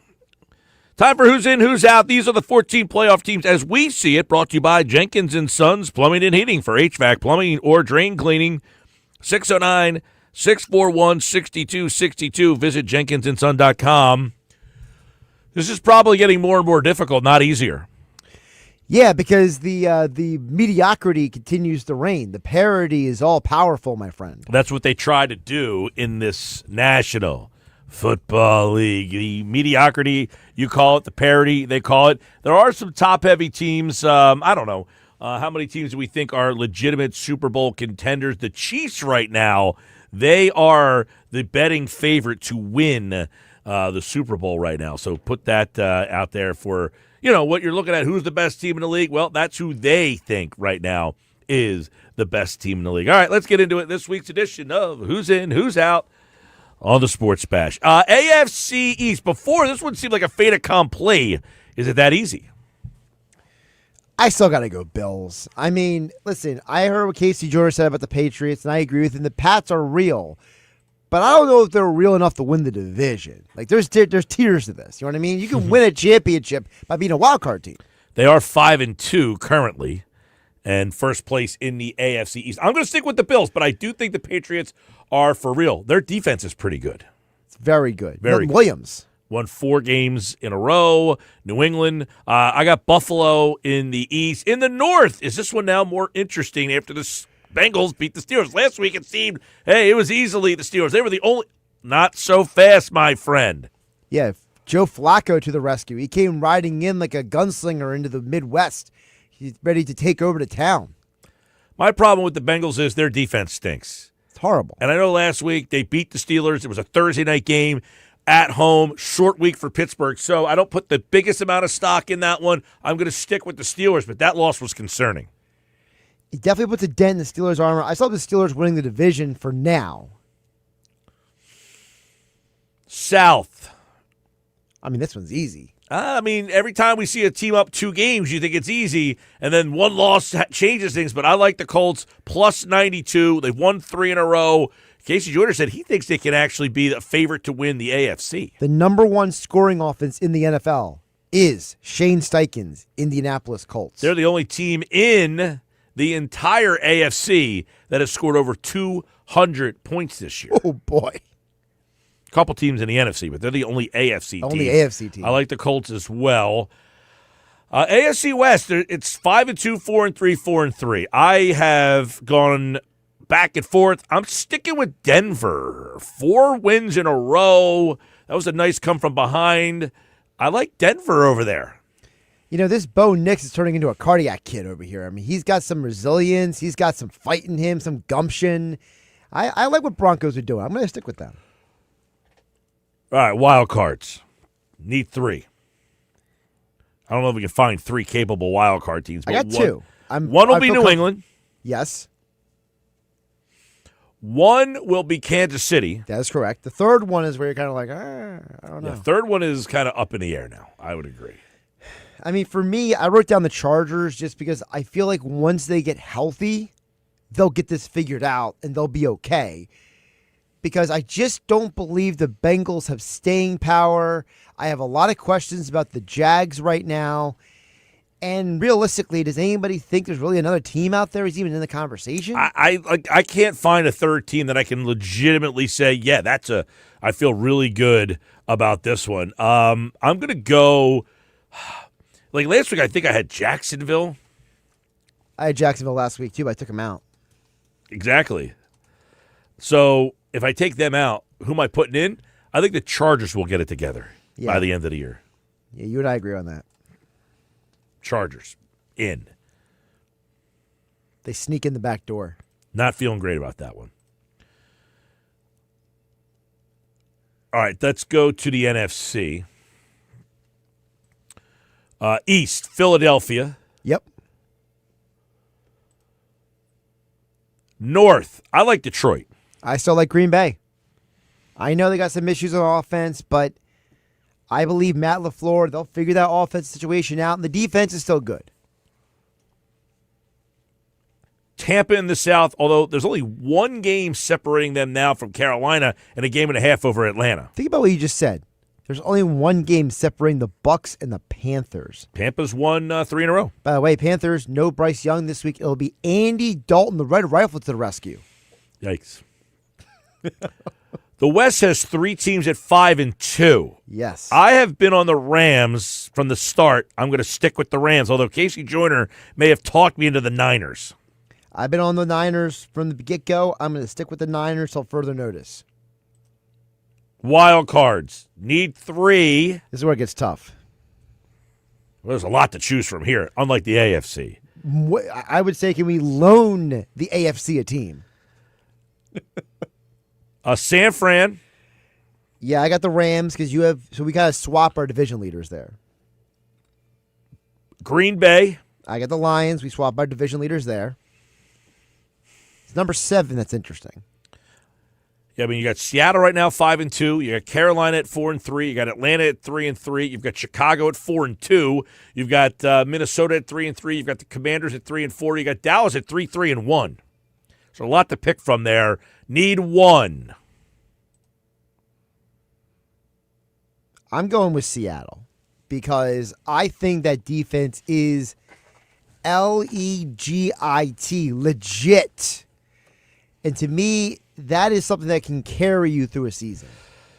It's tough to have 3 teams in the same division when there's other teams around that are also good. But yet we're doing it on the AFC side. Well, that's because there's not a lot of teams around that are good. True. You missed that point of what I said. When there are other teams around that are good. But so Seattle, it's not like the 3 best teams are in the West. There are other good teams in the mix here. And I'm going to tell you a team that I think you got to watch out for. Chicago. Oh, wow. You're going there. And I'm not a big Caleb Williams guy, but their offense is running with fluidity. And they've got a little schedule here where they got some winnable games. Baltimore, Cincinnati, the Giants, Minnesota, Pittsburgh, up until they get to Philly. They close out with Cleveland. You know, their 2 last weeks are tough, but this team might be able to get to 9 or 10 wins. You know, Seattle has scored 40 more points this year than the Bears. Yeah, I mean, that's all circumstantial. Who you've played, yada, yada, yada, all that good jazz. Well, let's review Seattle's schedule coming up. The Bears have got off to a rotten start, but I think if you watch them play, they're starting to figure things out offensively, and they're keeping teams off balance. Look at Chicago's offense, 24, 21, 31, 25, 25, 26. It's pretty consistent. Oh, Seattle had a bad start to the year, too. They got pummeled by the 49ers, but then they reeled off some wins here. So here's Seattle coming out of the bye. You ready? At Washington, home against the Cardinals. At the Rams. At Tennessee. Home against Minnesota. At Atlanta. Home against the Colts. That'll be an interesting game. Home against the Rams. The last 2 games of the year. At Carolina. At San Francisco. Hey, listen, we're a long way away, but I think the Bears are starting to get it. I think they're starting to get this thing. Wouldn't be shocking to me. It's just, I was watching that game last night between Houston and Seattle, and all I kept thinking is they are making the Texans look worse than I thought. Yeah, the Texans are shot. But they looked worse than shot last night. Well, that's what I'm saying. I can't put a lot into Seattle's win last night because I think the Texans are a shot fighter. They're done. The 2 losses that Seattle has this year was the week 1 against San Francisco, 17-13 loss, and then the 38-35 loss to the Bucs. I mean, listen, I could see Dallas, if they can get their act together defensively, that offense is tough. What do you think of these rumors about them trading for Max Crosby? There's a lot of, there's somebody in the Dallas media said there's nothing to it. So. Jerry's Jerry, though. I wouldn't, look, they made a mistake. I don't want to say they made a mistake. They made a mistake. They may have made a mistake, but it's not crippling their season. Well, that's because how good Dak is playing. You could consider him an MVP candidate. If they're not 1-5 because of it, they're 3-3 in their position now to say, listen, we don't want to pay that guy what he was asking for, but we're more than willing to go get another guy to help us out. Even though that guy costs almost the same as much as the other guy. Well, their defense has been a mess. Totally. But that offense, you can make a strong argument that's one of the top 3 in the league. And I said this at the beginning. Like, everybody thinks them and just kind of laughs at them because the Eagles fans just Cowboys. I'm not like that. This Cowboys team, And I've always been accused of, like, maybe being too pro Dallas, but their offense, I said, if Pickens gets his head on straight, that team is going to be very difficult to stop. And it's been the case. Well, you could argue if Dallas had a better defense, they probably have 2 more wins on their schedule. Absolutely. 100%. Dallas, by the way, they lost to Philly 24-20. They lost they lost to the Bears, by the way, and the Bears shut them down. Right, the Bears shut them down. The Carolina game they lost, too, because their defense stinks. Right. They give up 30 points against Carolina. Then you have the 40-40 tie with the Packers.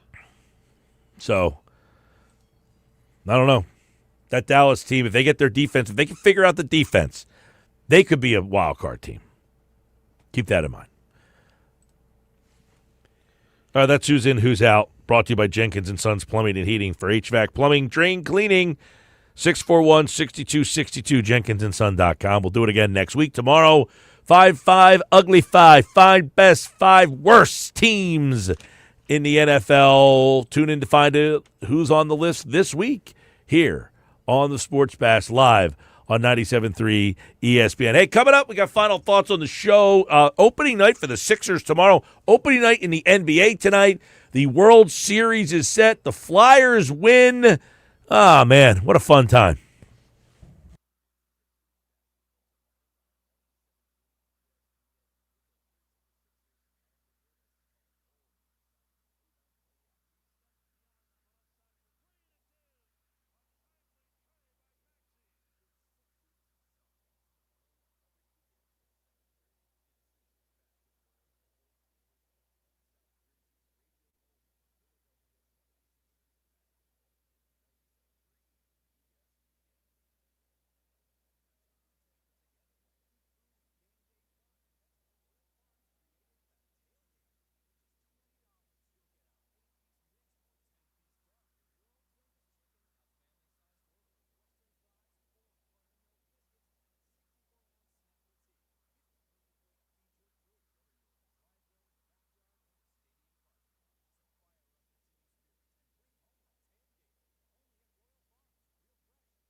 All right, 5:48 on the Sports Bash on this Tuesday night. Not a lot going on tonight locally. Got the NBA opener tonight. It's Rockets and Thunder tonight on 97.3 ESPN. By the way, Flyers last night, Owen Tippett, 2 goals, third straight game with a goal, tying the second longest streak of his career. Dan Vladar. You know how many text messages I'm getting about Dan Vladar? I guess a lot then. I said, I can't be the only one that heard Rick Tocchet say that he was going to flip these guys and figure out which guy's the guy. Like, they don't make that decision after 4 games, generally. However, it appears that Dan Vladar is going to be the goalie. 21 saves, 23 shots. He is 3-1 this season. He's not allowed more than 2 goals in any game this season. So I would imagine Vladar. Now, in hockey, it's very customary now that you do about a 60-40 split until you get to the playoffs. Yeah, typically nobody plays 80% or more of the games anymore. This is not like the Martin Brodeur era. You know, this is a completely different way they handle the goalies now. Consecutive wins for the first time this season for the Flyers. They win 5-2 last night over the Kraken. They'll play Thursday night against the Senators, and that game will be on our sister station, Rock 104.1. I do want to point out that, you know, the Flyers, who have won 2 straight, they've won 2 straight ever since Tocchet called out the team. And there were a lot of people out there criticizing him for, oh, no, here we go, the head coach, you know, ripping his team, blah, blah, blah.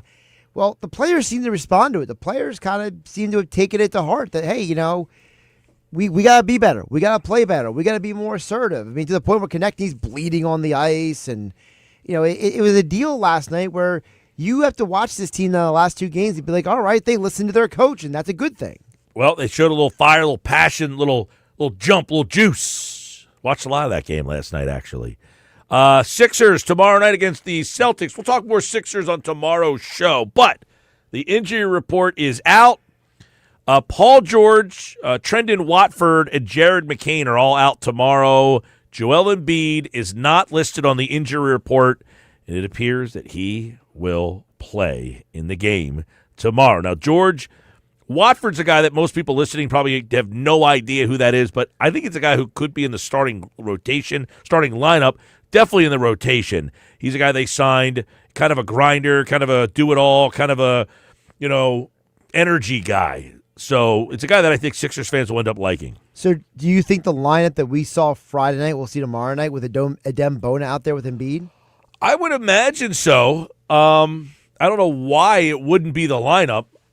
I think that would probably be the lineup that they go with until Paul George comes back. The question is, when George comes back, who does Nurse stick with?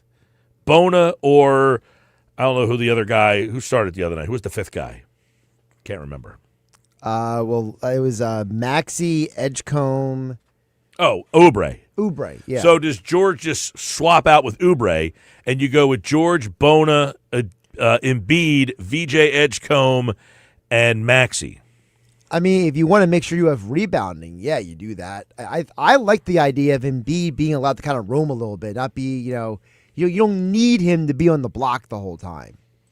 Well, he's proven to not be the best rebounder. I mean, he can rebound, obviously, but he's not a clean the glass, get out of my way. Where in Bona, I think, is much better at that. Yeah, that's why you bring Bona in, let him do the dirty work, and you have Embiid kind of, you know, able to do his dirty work from the high post, from his spot, right? His little elbow jumper there, and then when he needs to, he can back it in. But he will be active for the game tonight, and obviously that is a huge boost for.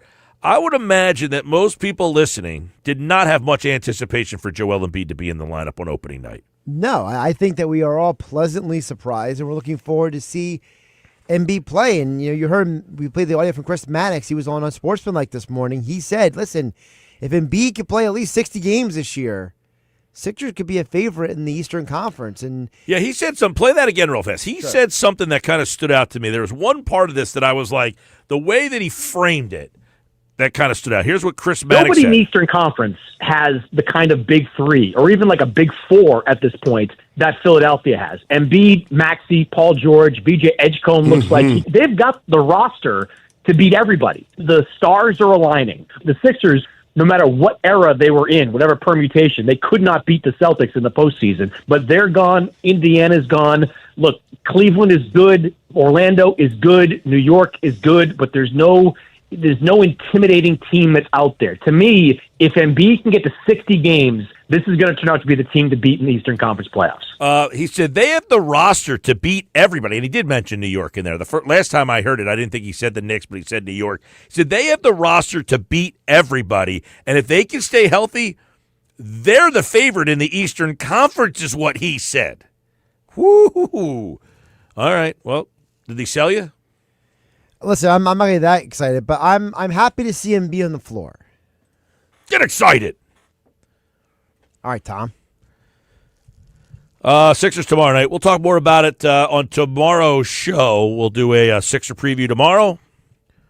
Also, McMullen's back tomorrow. We'll hear from Sirianni tomorrow. Mosher's got football at 4 tomorrow. I'm not sure what I'm going to watch tonight.